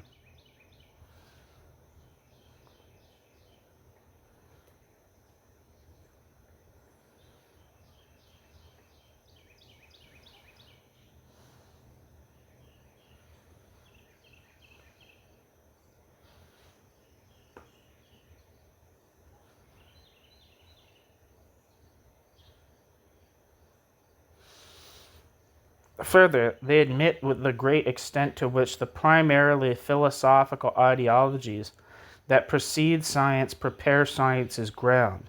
The ideological prehistory of every science, the Althusserians claim, is a, quote, process of accumulation, the period of formation of the conjuncture in which the break is produced, end quote. This concession, however, does not mean that the structuralists are, along with Marx, convinced of the correctness of the Hegelian law, quote, that at a certain point merely quantitative differences pass over by a dialectical inversion into qualitative distinctions, end quote. Marx Capital. Instead, the structuralists stress how much the particular breakthrough toward a specific scientific problematic rests on the statements of the problem that precedes it. But the structuralists refuse to view these error-ridden, largely tentative efforts as constitutive for the form of new initiatives that go beyond them.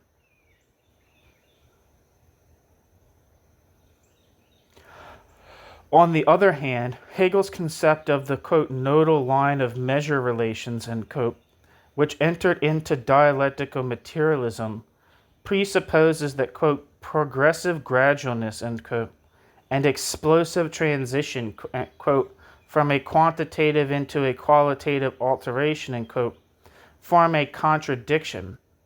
The, quote, quantitative progress, is absolutely interrupted, end quote.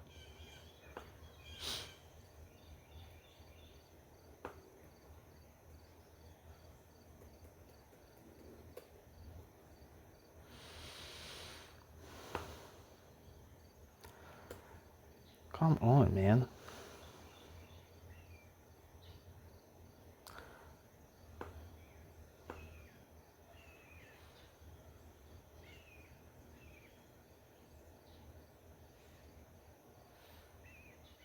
All these quotes are from Hegel.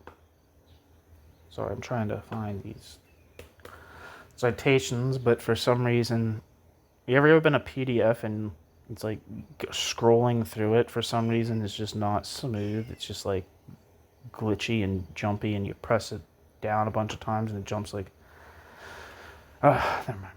Anyway, on the other hand, Hegel's concept of the, quote, nodal line of measure relations, end quote, which entered into dialectical materialism, presupposes that, quote, progressive gradualness, end quote, and explosive transition, quote, form a quantitative into a qualitative alteration, end quote, form a contradiction. The quote, quantitative progress, is absolutely interrupted, end quote.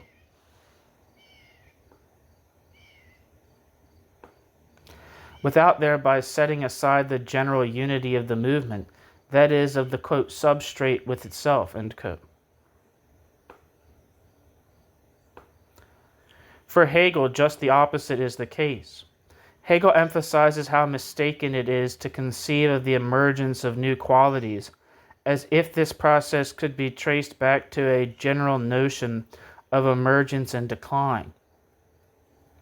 Rather, in Hegel's view, the new springs from the sudden, quote, interruption of gradualness, end quote, Hegel, which paradoxically produces linear development.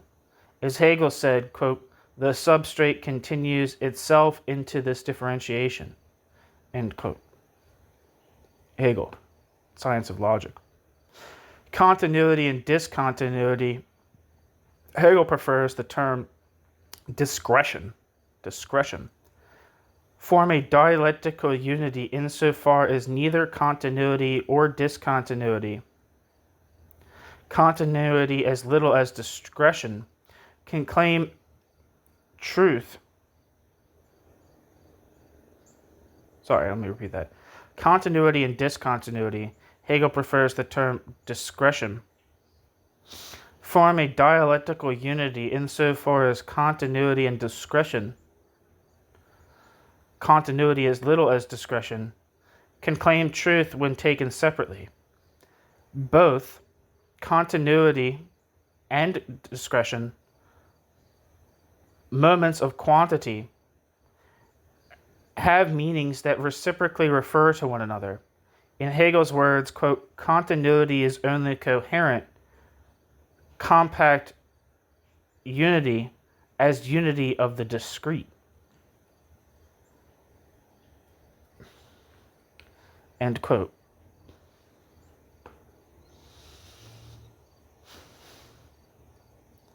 Hegel, Science of Logic. Here Hegel reflects on the logic of being as a considerable utility, which not only because they throw light on Bachelard and Althusser's problem of the emergence of new theories or theorems, form old theories in the course of the history of science, but also, and more importantly, because they illuminate the problem of history in general. Footnote. On the intense contemporary discussion of continuous and discontinuous thinking, including contributions from researchers outside structuralism, see the instructive collection Das Problem der Kontinuität 5 Vorträge von Eike Haberland, Friedrich Kaulbach, Georg May, Günther Müller, and Hans Schäfer. Edited by Peter Schneider and Otto Zama, 1970. Also B.M. Kedrov's Über Umfang und Inhalt eines sich verändernden Begriffs. Kedrov's work is oriented to Lenin's thesis that the history of the ideas of the separate disciplines condenses dialectical logic in concentrated form. B.M. Kedrov investigates the transition from quantitative to qualitative changes in the history of Mendelian concept of the elements.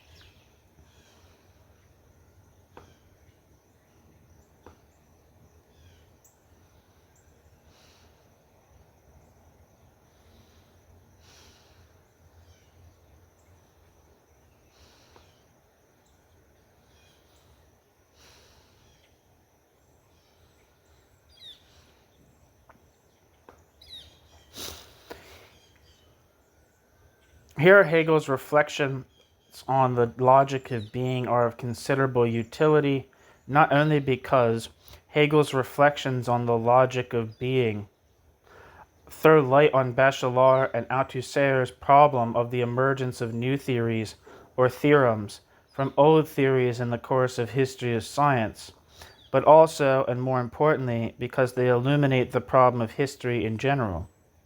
Concerning the problem of the emergence of new theories, the structuralist efforts to solve it are not at all new. Aspects of their work which we find acceptable are already to be found in the work of authors who today are accused of engaging in historical philosophical speculations, Comte, Marx, and Hegel.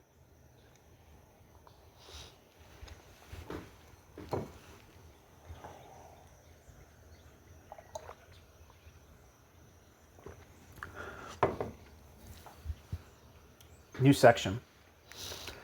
Oh wait, did I already say that? No, I didn't. New section. Comte, Hegel, and Marx as historians of science. Comte, in the second lecture of the Cours de Philosophie Positive of 1826, which advanced general considerations on the hierarchy of the sciences, discussed the question, which was an important one for Marx, of the mode of presentation, mode d'exposition.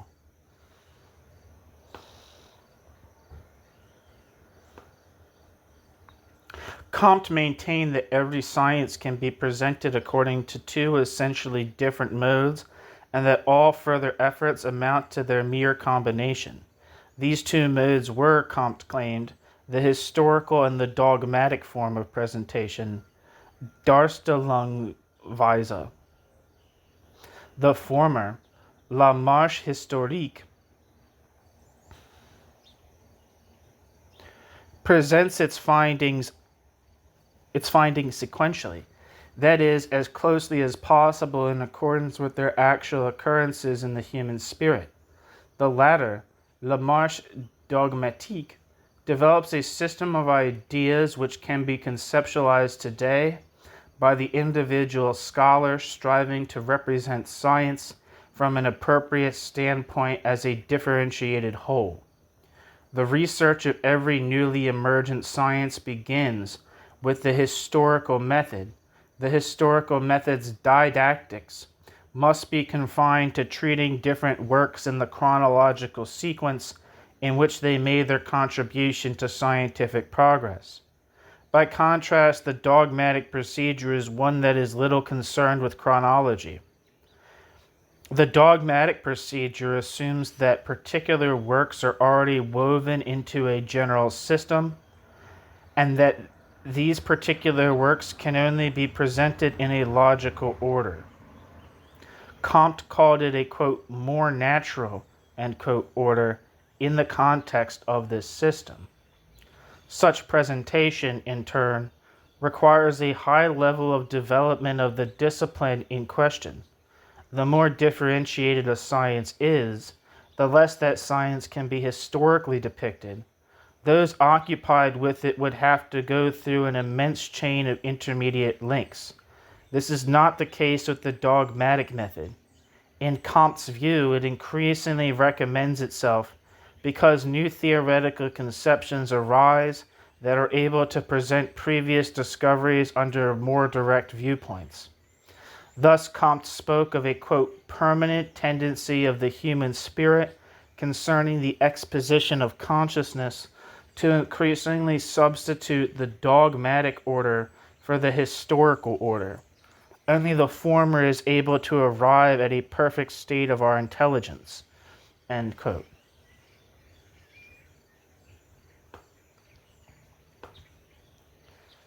Auguste Comte. Admittedly, Comte weakens this thesis insofar as Comte concedes that the practice of scholars unavoidably amounts to a certain combination of dogmatic and historical organization of material, in which the former becomes increasingly more important. But the dogmatic principle cannot be applied too stringently.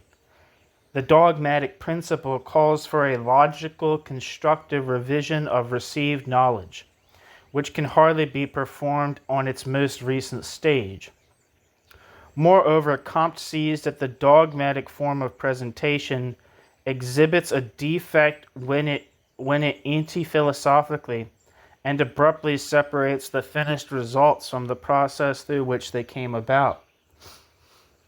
According to Comte, however, his objection would be particularly burdensome only if it clearly spoke for the, quote, historical order, end quote, ordre historique. That, however, is not at all the case, for the chronological historical study of a science deviates considerably from what Comte calls, quote, the effective history of this science, end quote. The latter encompasses more than is visible at first sight. Not only have the different scientific fields and sciences, which have been isolated from one another by the dogmatic order, developed simultaneously and under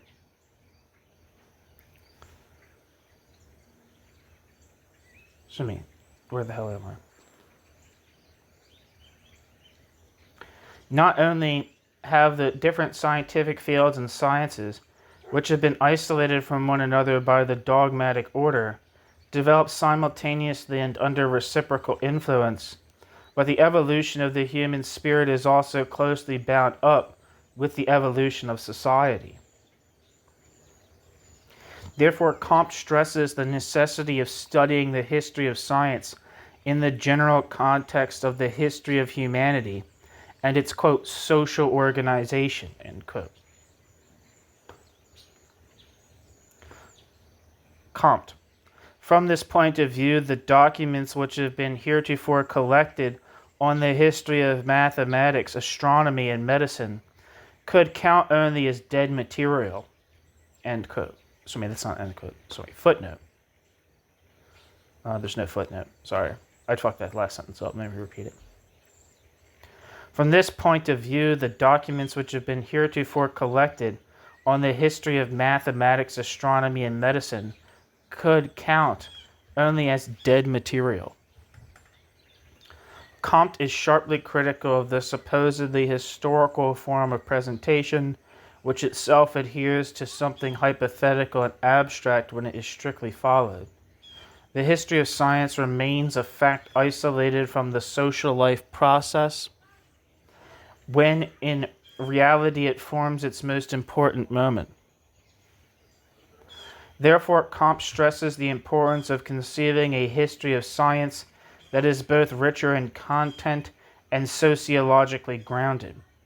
In other words, whoever wants to become really familiar with a branch of research must appropriate that branch of research's history. Nevertheless, and this connects Comte's reflections with those of Hegel and Marx, in the future it will be essential to insist on the real difference between history and historiography of science on the one hand, and its dogmatic investigation on the other. Without such a distinction, that philosophy to which Comte returns at the end of his Cours de philosophie positive, not by chance, would not be understood at all. Would not be understood at all. Hegel and Marx took similar positions concerning the questions Comte discussed. Hegel, the speculative idealist, explicitly distinguished between the, quote, path of the history of philosophy, end quote, and philosophy's, quote, path in itself, end quote, which encompasses the concrete, quote, totality of the idea, end quote.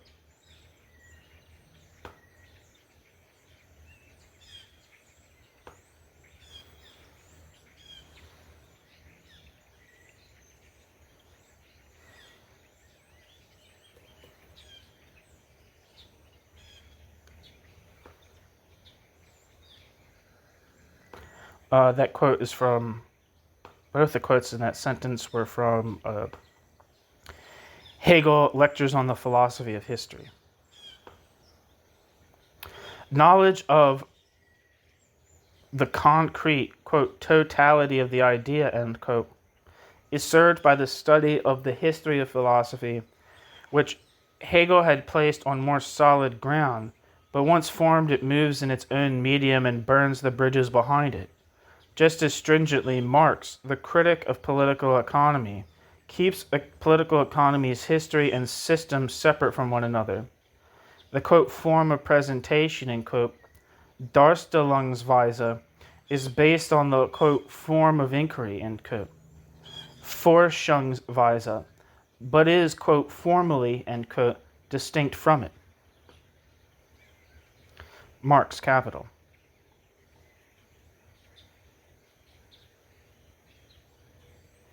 Beginning in the 1840s, according to recent literature, Marx divided his economic work into a specifically theoretical and historical part.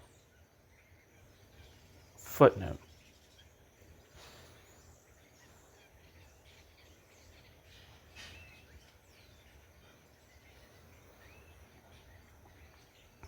Footnote. On this important work, see W.S. Vygotsky, I think it's Vitaly Vygotsky, Die Geschichte einer großen Entdeckung.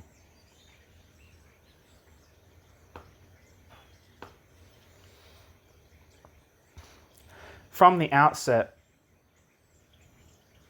and footnote, from the outset, the latter recedes in importance in comparison with the systematic interest. In The Poverty of Philosophy, Marx countered Proudhon's unacceptable proposal, according to which one could, quote, from the single logical formula of movement, of sequence, of time, explain the structure of society in which all relations coexist simultaneously and support one another, end quote. Marx, The Poverty of Philosophy.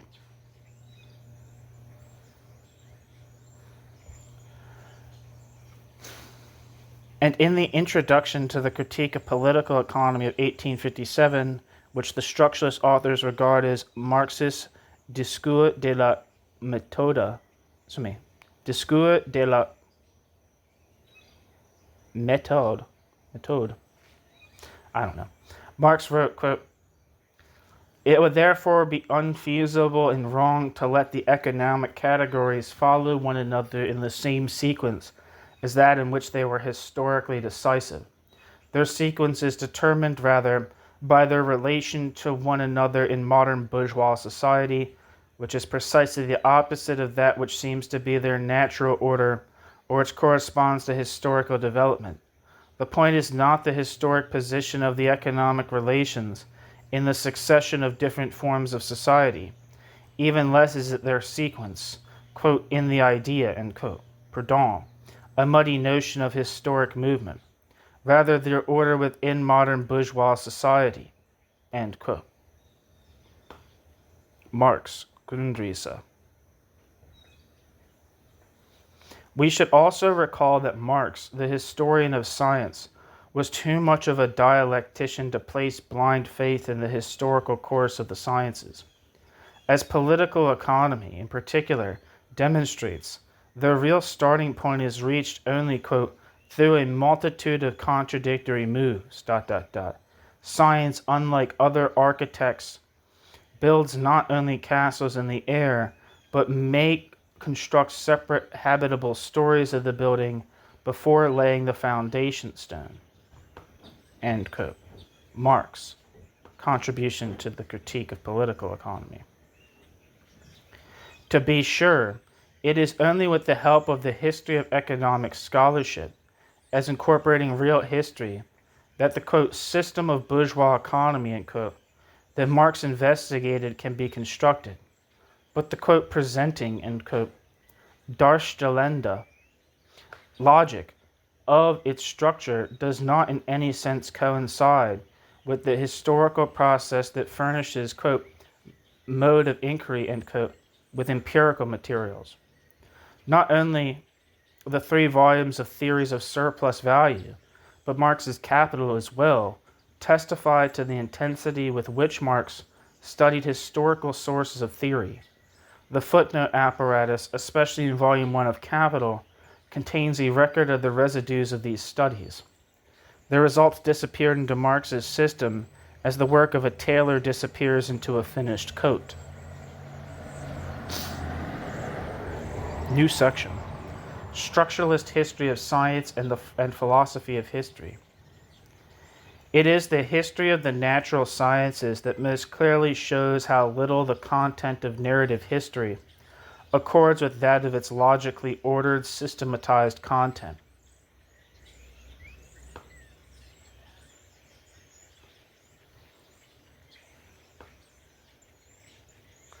When natural science attains a certain level, acquaintance with, even reflection on the historical process leading to it become ever more indispensable. The functioning of these processes in a given social sphere is immediately illuminating. Someone who has not studied the history of medicine, physics, or chemistry is not for that reason necessarily a bad doctor, physicist, or chemist. From this, structuralist history of science draws consequences which, irrespective of the remaining problems of continuity, are not at all incompatible with dialectic. The astounding extent to which these consequences are anticipated by Comte, Hegel, and Marx has already been outlined. Serious differences arise, however, when the structuralists rather dogmatically transfer their insights into the history of science to history in general, and in so doing, as Lefebvre puts it, radically strip history of history's drama. Unquestionably, an anti-philosophical tendency expresses itself in this theoreticist turn of historical thinking, for the structure and subject matter of philosophy are not as independent from the structure and subject matter of philosophy's own history, not to mention from world historical processes, as are the structure and subject matter of the individual disciplines, which are oriented to a mathematical concept of exactitude. Conversely, Comte, Hegel, and in a sense that remains to be clarified, Marx as well remain philosophers of history, although with very different intentions. Of course, Comte placed the dogmatic structure of science ahead of science's temporal development, but Comte did not, on this account, decline to present his well-known, quote, three-stage law, unquote, as the, quote, law of the intellectual development of humanity, end quote.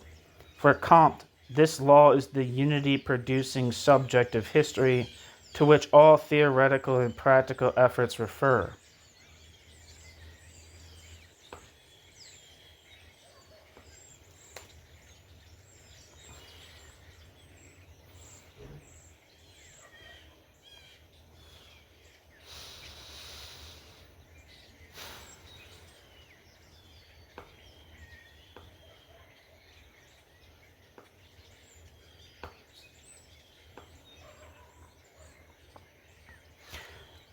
Comte's, quote, encyclopedic, end quote, law, which Comte assumed to correspond to an immutable hierarchy of the fundamental sciences, mathematics, astronomy, physics, chemistry, biology, and sociology, seeks to define their, quote, dogmatic dependence, end quote, on one another as simultaneously a, quote, historical sequence, end quote.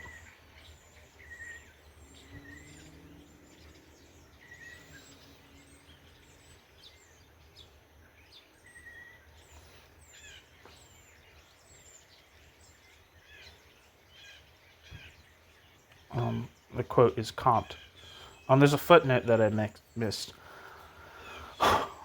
On this point, I'm not sure which point, see what Engels wrote in the preface to the third edition of Capital on Marx's rarely understood manner of quoting. Quote, hence these quotations are only a running commentary to the text, a commentary borrowed from the history of economic science. They establish the dates and originators of certain of the more important advances in economic theory. And that was a very necessary thing in a science whose historians have so far distinguished themselves only by the tendentious ignorance characteristic of place hunters, end quote. Engels.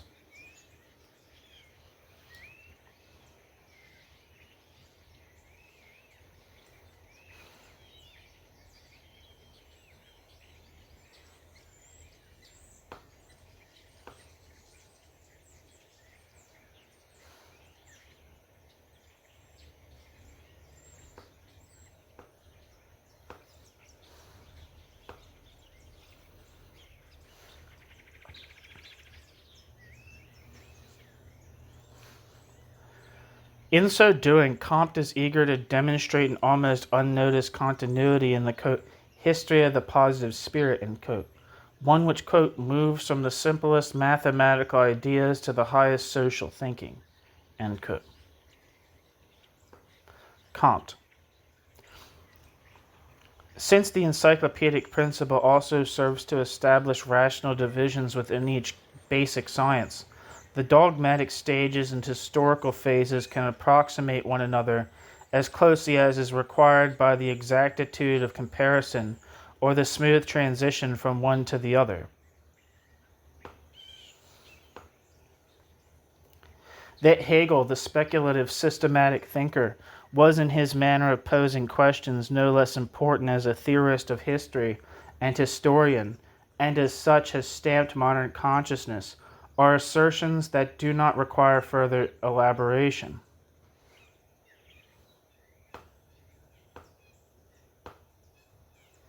Footnote, Lenin emphatically pointed this out in his conspectus of Hegel's lectures on the philosophy of history.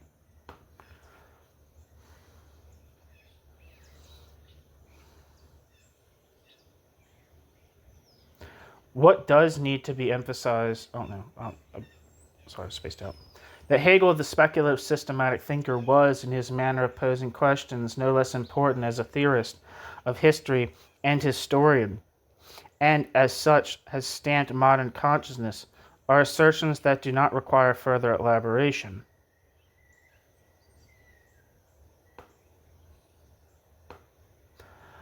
What does need to be emphasized are those points which concern the relationship between theory and reality.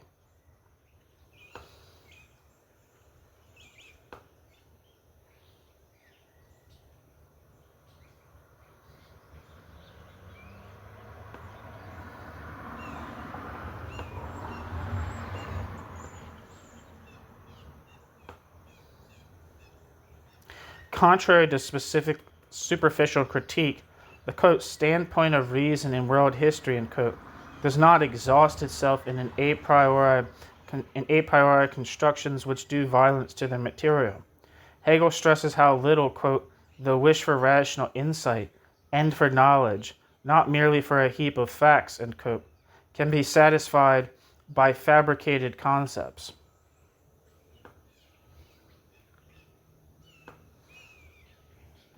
Rather, quote, in history, thought is subordinated to the given and the existent, end quote.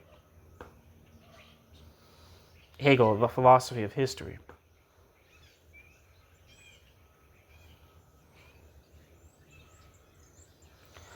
Hegel insists that we must respect the material before us and, quote, must proceed historically, empirically, end quote. Hegel.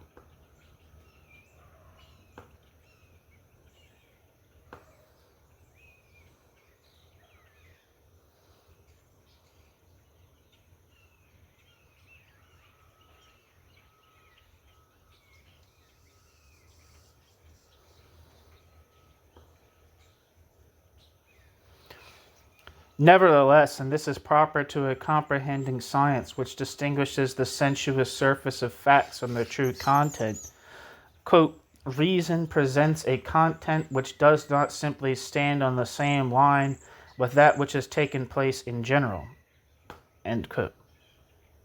Hegel.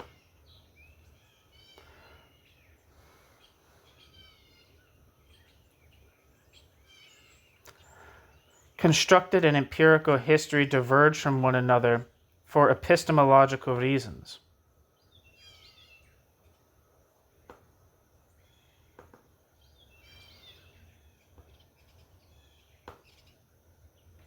Not because philosophy abstracts from matters which contradict its program. In any case, Hegel admits that there is a great deal which can be incorporated into an imminent progression of reason, but only with great difficulty. In world history, there are several great periods of development that have passed by apparently without continuing themselves. Quote, on the contrary, after these periods, the whole enormous gain in culture has been destroyed, and unfortunately, people had to go back to the beginning in order, with some support from those treasures saved from the ruins, with a renewed, immeasurable expenditure of energy and time, to once again reach regions of culture that had been won long ago. End quote. Hegel, Philosophie der Weltgeschichte. And that's philosophy of world history.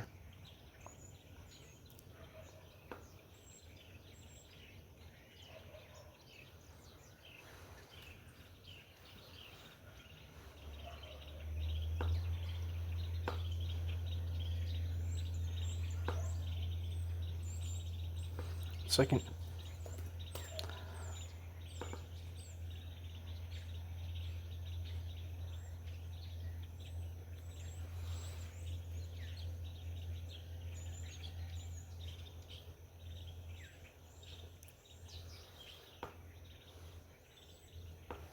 Sorry about that.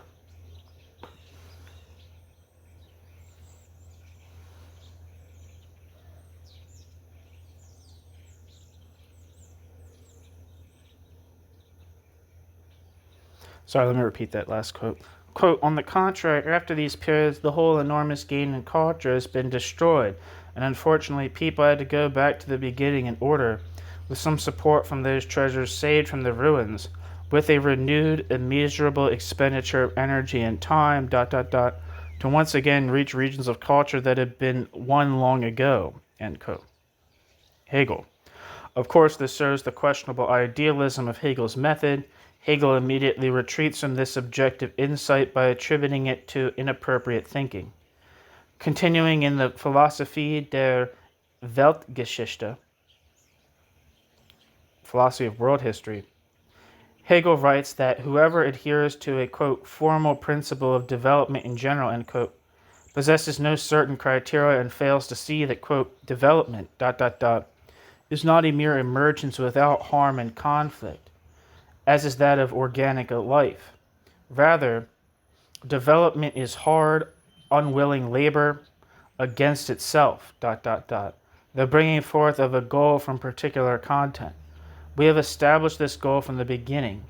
It is spirit, and according to spirit's essence, the concept of freedom, that is, the leading principle of development, that through which it receives its meaning and significance, end quote. Hegel, Philosophy of World History. If Hegel continues, the imminent goal of the world historical process is not adequately grasped, necessary progress or regression presents itself as a, quote, external accident, end quote.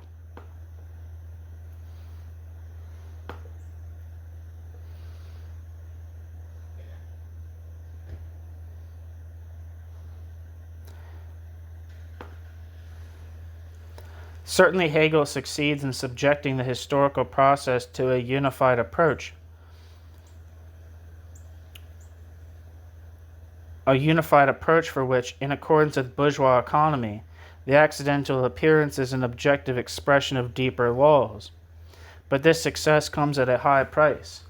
Hegel finds it necessary to write a theodicy, which in view of the, quote, mass of concrete evils, end quote, from which history has been composed until today, reconciles the thinking spirit with the negative, end quote.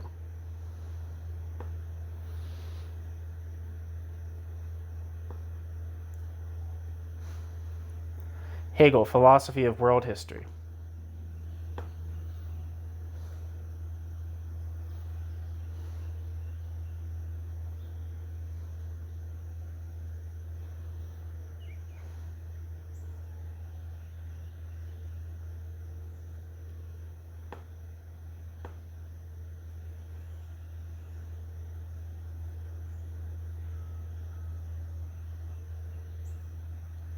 Sorry, let me repeat that. If Hegel continues, the imminent goal of the world historical process is not adequately grasped. Necessary progress or regression presents itself as a, quote, external accident, end quote.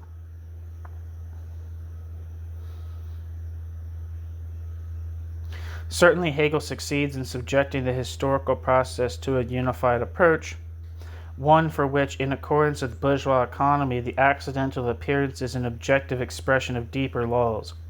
But this success comes at a high price. Hegel finds it necessary to write a theodicy, which in view of the, quote, mass of concrete evils, end quote, from which history has been composed until today, reconciles the thinking spirit with the negative, end quote. Hegel, Philosophy of World History. The nameless suffering of individuals is of little concern to this conception. Quote, particular goals are lost in the general goal, end quote. Hegel, Philosophy of World History. The developing and already developed totality constitutes the substance of individuals. Hegel would not even afford consolation, which is in any case only, quote, at home in the finite, end quote. Hegel. Hegel writes, quote, philosophy is ... more.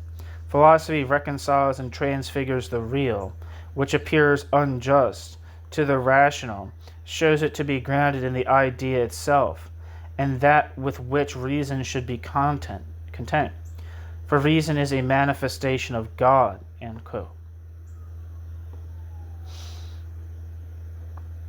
Hegel, Philosophy of World History. Thus Hegel explains the inner goal of history as the, quote, final goal of the world, end quote. Hegel. We know that Hegel's materialist students radically rejected the theological halo with which Hegel surrounded the world historical process. At the same time, however, they adhered to his theory, which claims that history is not a chaos of unrelated facts. Rather, it presents super-individual structures and tendencies that can be studied. The Hegelian philosophy of history, in Hegel's view, quote, is not preoccupied with individual isolated situations, but with a general idea which passes through the whole, end quote. Hegel. In many places, Hegel expresses this idea, which materialists could start from, rather bluntly. The observing reason, he writes, quote, sees in emergence and disappearance the work which has resulted from the all-around labor of generations of humanity, a work that really is in the world which we belong to, end quote. Hegel, Philosophy of World History. Conscious individual activity, which remains, however, unconscious in relation to the total result, establishes the continuing interconnection of the process in the face of, indeed by means of, all ruptures and leaps. For Hegel, its necessary stages are, quote, only moments of a universal spirit, which through them elevates and makes itself into a self-comprehending totality in history, end quote. Hegel.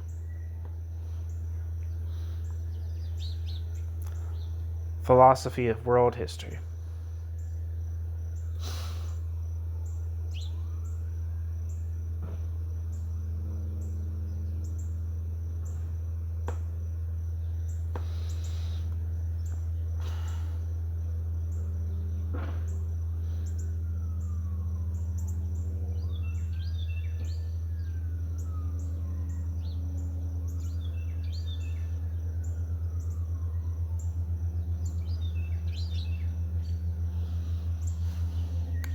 Recent literature on the relationship of Marxism to Hegel, and in particular to the phenomenology of mind, has pointed out in detail the remarkable extent to which the determinations of Hegel's, quote, spirit are barred from the sphere of social labor.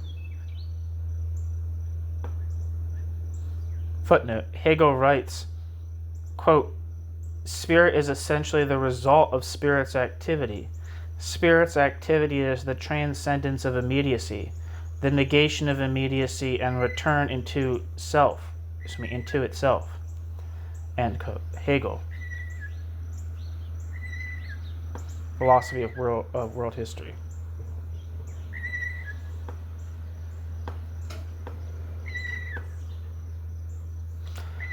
This is something that should, end footnote, this is something that should be recalled in view of structuralist efforts to dismiss the idea of the world constitutive role of historical praxis as being an ideological prejudice.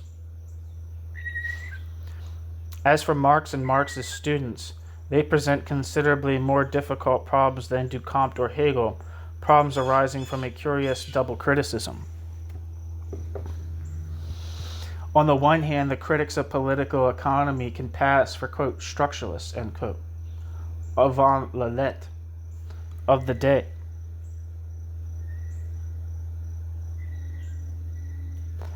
The logical path of the analysis in Marx's Capital and the conception of a theory of history underlying it show, along with other sources, that they were averse to a naive linear idea of history. I have already discussed the technical correctness of this view. On the other hand, Lukács pointed this out for the first time in History and Class Consciousness, Marx's theory aiming at a, quote, revolutionary practice, end quote, Weltsende Praxis, breaks with the capitalist immediacy which daily deludes individuals with a nature-like invariance of their life relationships. Lukács showed that even the historicism, which amounted to an extreme relativism coming from the late bourgeois period, was completely unable to treat adequately the, quote, fundamental problem, end quote, which had been posed by the development of the capitalist world into a system, the problem of the, quote, abolition of history, end quote.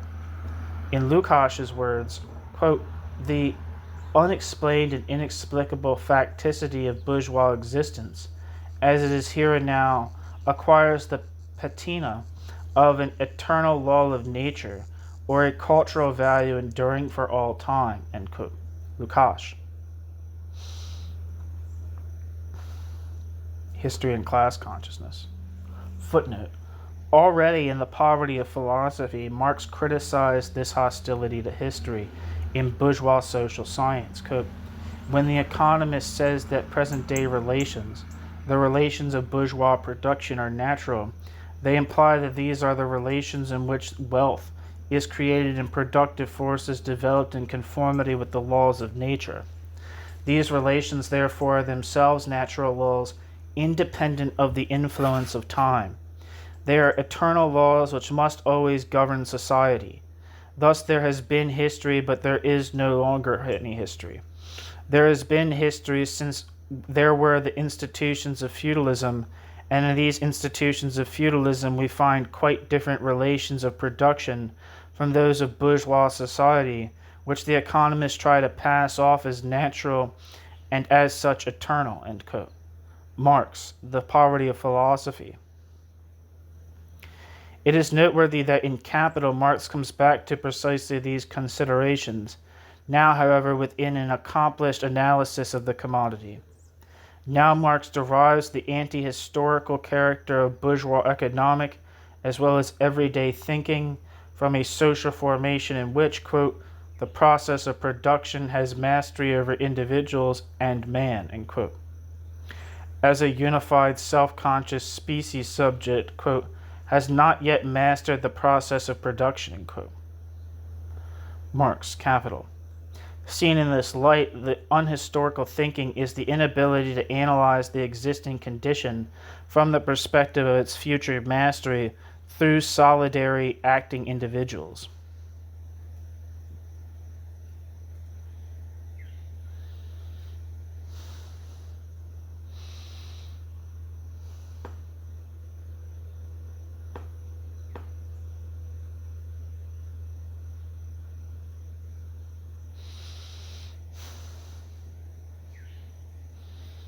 End footnote.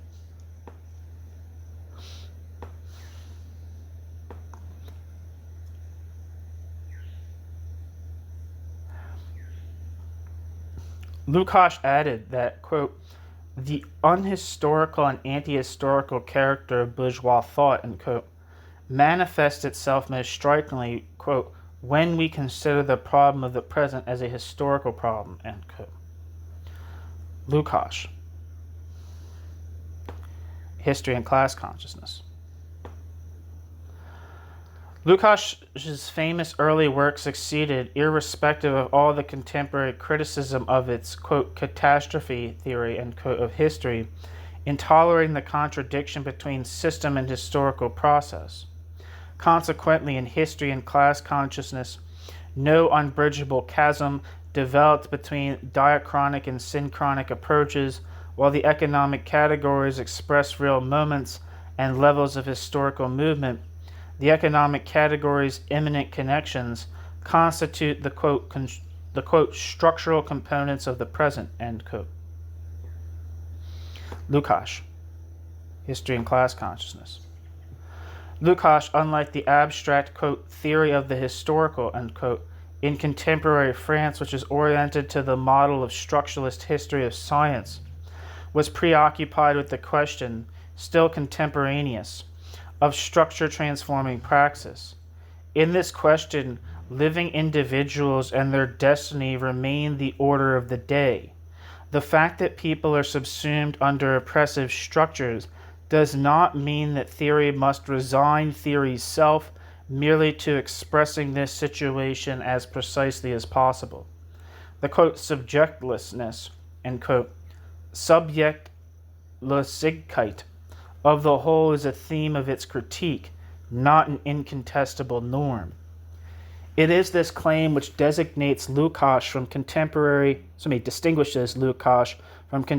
structuralists, towards whose problematic in other respects Lukács comes remarkably close. Thus it is clear to Lukács that the materialist dialectic of the discourse of history cannot be either ignored or deified.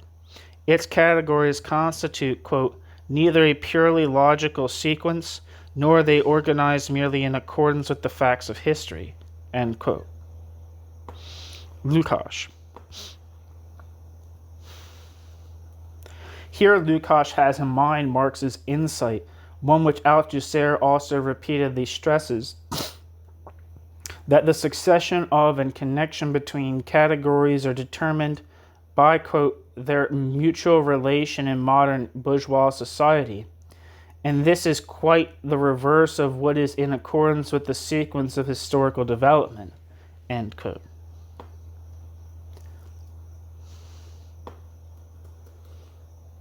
Marx, Grundrisse.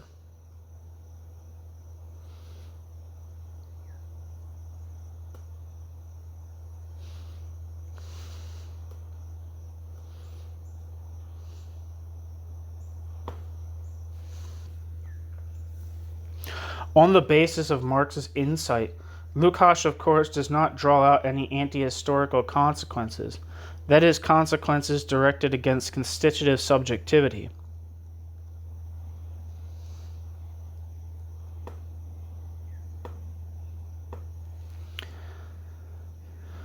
Rather, he demonstrates that the Marxist idea of history does not repress, but rather presupposes a positive conception of substantive history.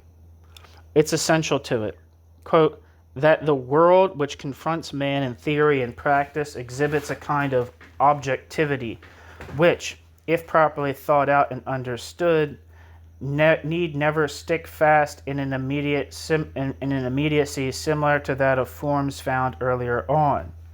This objectivity accordingly must be comprehensible as a constant factor mediating between past and future, and it must be possible to demonstrate that it is everywhere the product of man and the development of society. End quote. Lukács, History and Class Consciousness. Footnote. Here we should recall Marx's statement in Capital. When referring to Vico, Marx asserts that, quote, human history differs from natural history in that we have made human history, but not natural history, end quote. Marx. End footnote.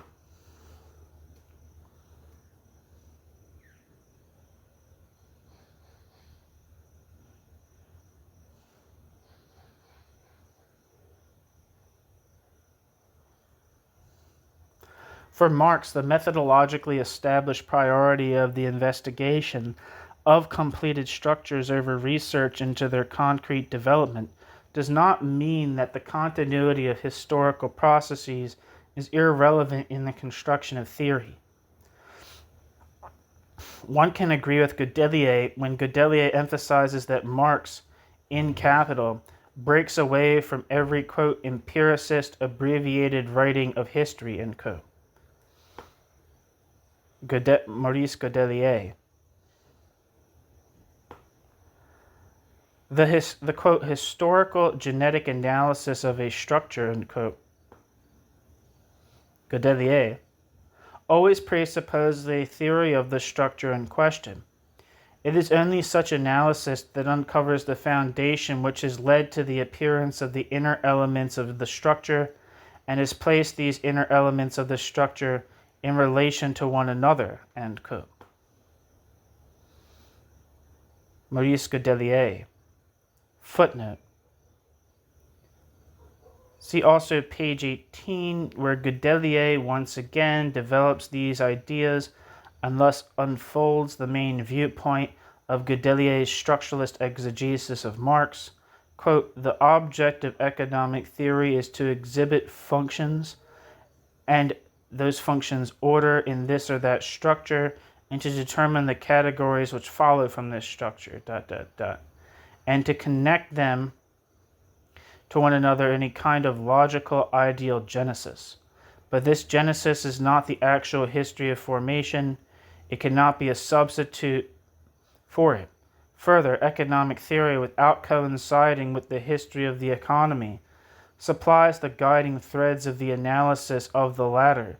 and it is in its own development wholly based on the results of the latter. From this perspective, one can perhaps understand Marx's rigorous rejection of every kind of historicism or even effort to claim priority of historical over structural research, ... A rejection that preceded the crises in sociological and linguistic circles, which led Saussure and Loewy to give up evolutionary method by more than 50 years, end quote. Godelier.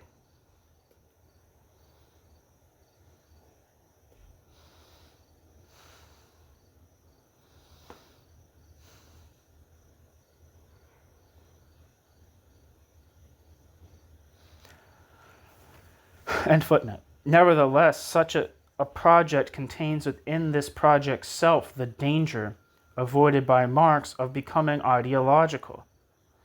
Methodological principles shift unnoticed into ontological principles. Vertical structures repress the horizontal structures. What is theoretically secondary for the present becomes null and void. Even Marx is a, quote, structure, end quote, thinker. But, and this brings us back to Lukács's reflections, Marx regards the petrified objectivity of the condition he investigates as something that is simultaneously subjective, that is mediated by past labor. Lukács writes, quote, "The historical knowledge of the proletariat begins with knowledge of the present, with the self-knowledge of the proletariat's own social situation and with the elucidation of its necessity, i.e. its genesis," end quote. Lukács. The latter, however, coincides with constitutive history. It is from this that the predominant structures viewed methodologically emerge. This was an insight that was first directed at bourgeois scholarship. In The Poverty of Philosophy, Marx wrote, quote, "The economists explain how production takes place, ... given relation, given relations. But what economists do not explain is how these relations themselves are produced. That is, the historical moment which gave them birth," end quote. Marx. The Poverty of Philosophy. Since the official economics treat, quote, "the relations of bourgeois production, the division of labor, credit, money, etc., as fixed, immutable, eternal categories," end quote. Proudhon was understandably intent, Marx continues, on presenting, quote, "the act of formation, the genesis of these categories," end quote. Marx, The Poverty of Philosophy.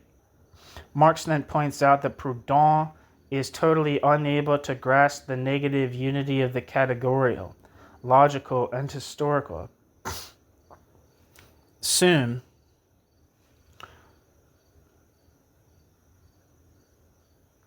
Proudhon reduces real history to a mere, quote, "sequence of categories," end quote.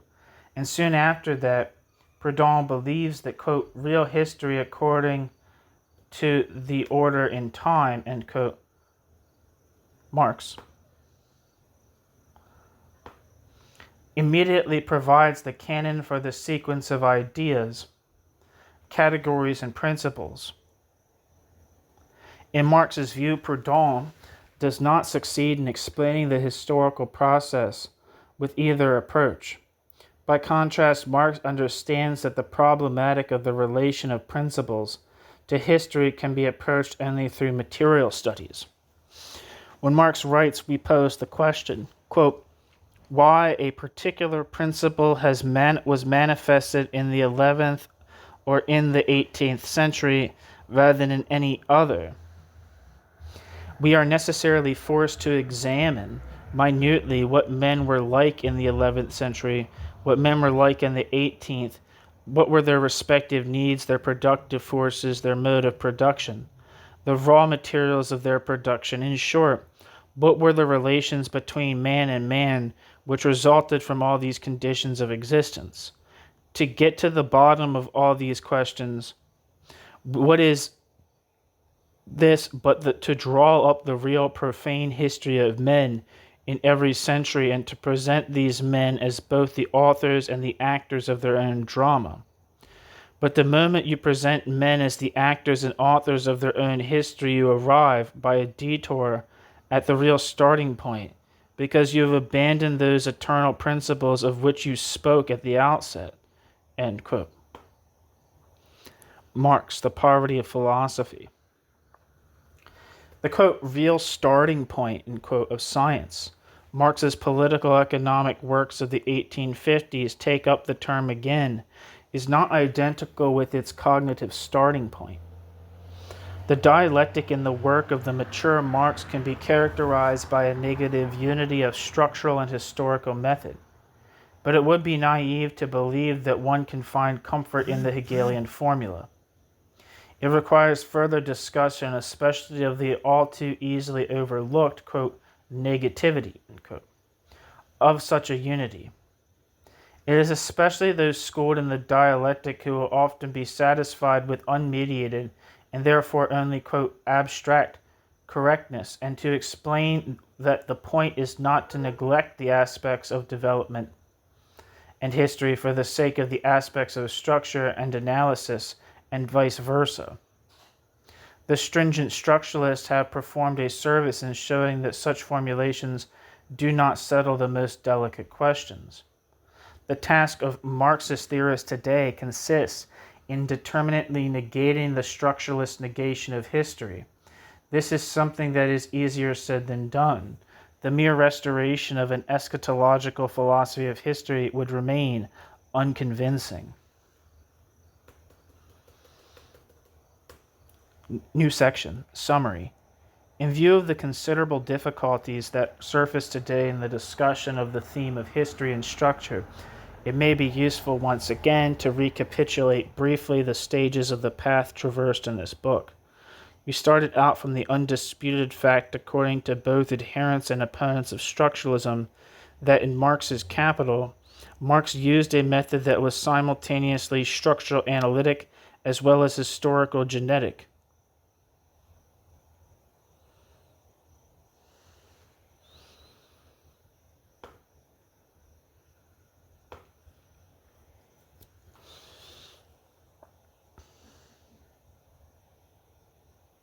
Of course, viewpoints diverge widely over what such a, quote, "simultaneity," end quote, entails, and what sort of dialectic it implies.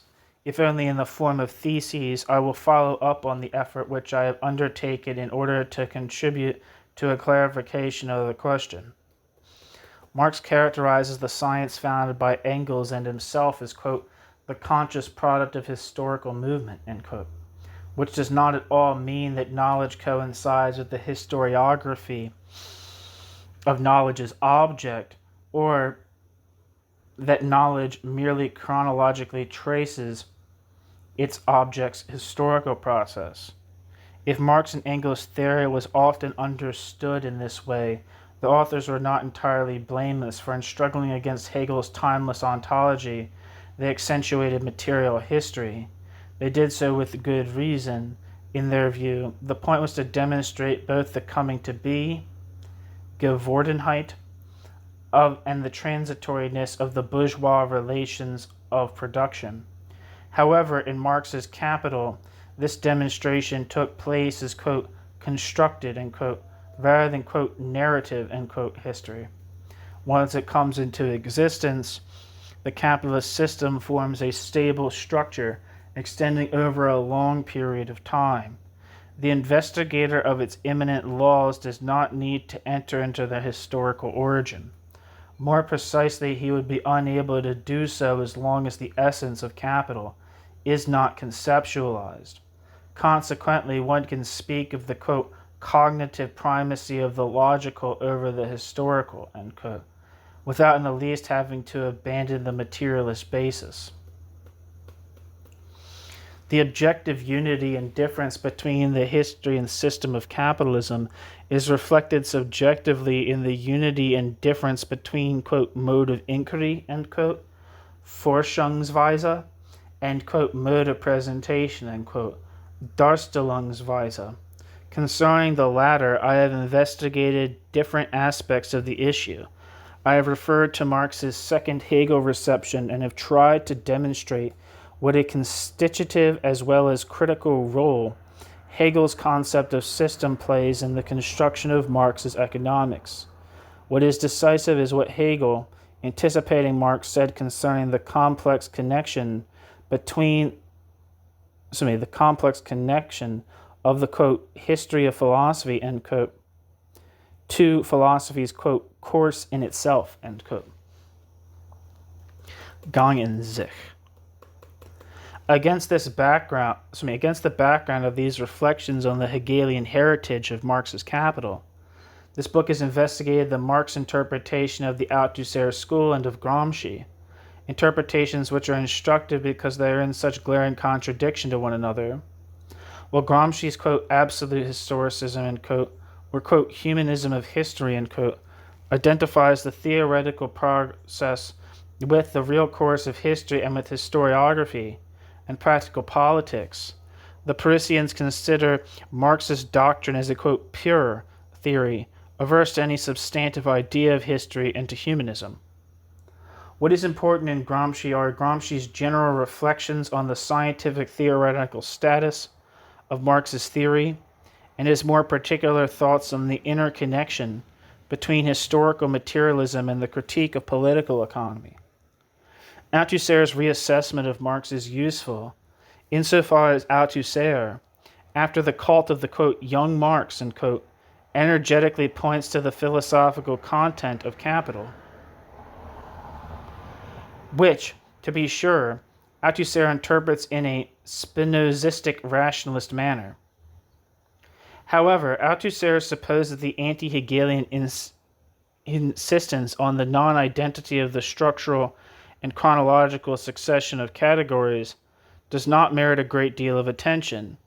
Hegel, as early as the Phenomenology of Mind, not to mention his later works, was familiar with this problematic, one that returned to in the Hegelian student Marx. Nevertheless, with these arguments, I have not disposed of the questions which have been raised and concepts which have been developed by the Althusser school, the rationalistic philosophy of the Nouvel Esprit Scientifique, with its reduction of epistemology to constructed history of science, which without structuralist disadvantages already existed in Comte, Hegel, and Marx, is important in this connection because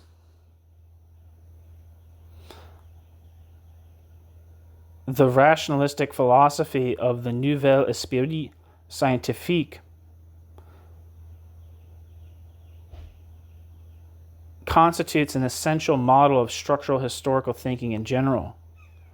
The last section indicates how it compares to a philosophy of history which aims at, quote, revolutionary praxis, end quote. And that's the end of Alfred Schmidt, History and Structure, an essay on Hegelian, Marxist, and Structuralist theories of history. Thank you so much for listening.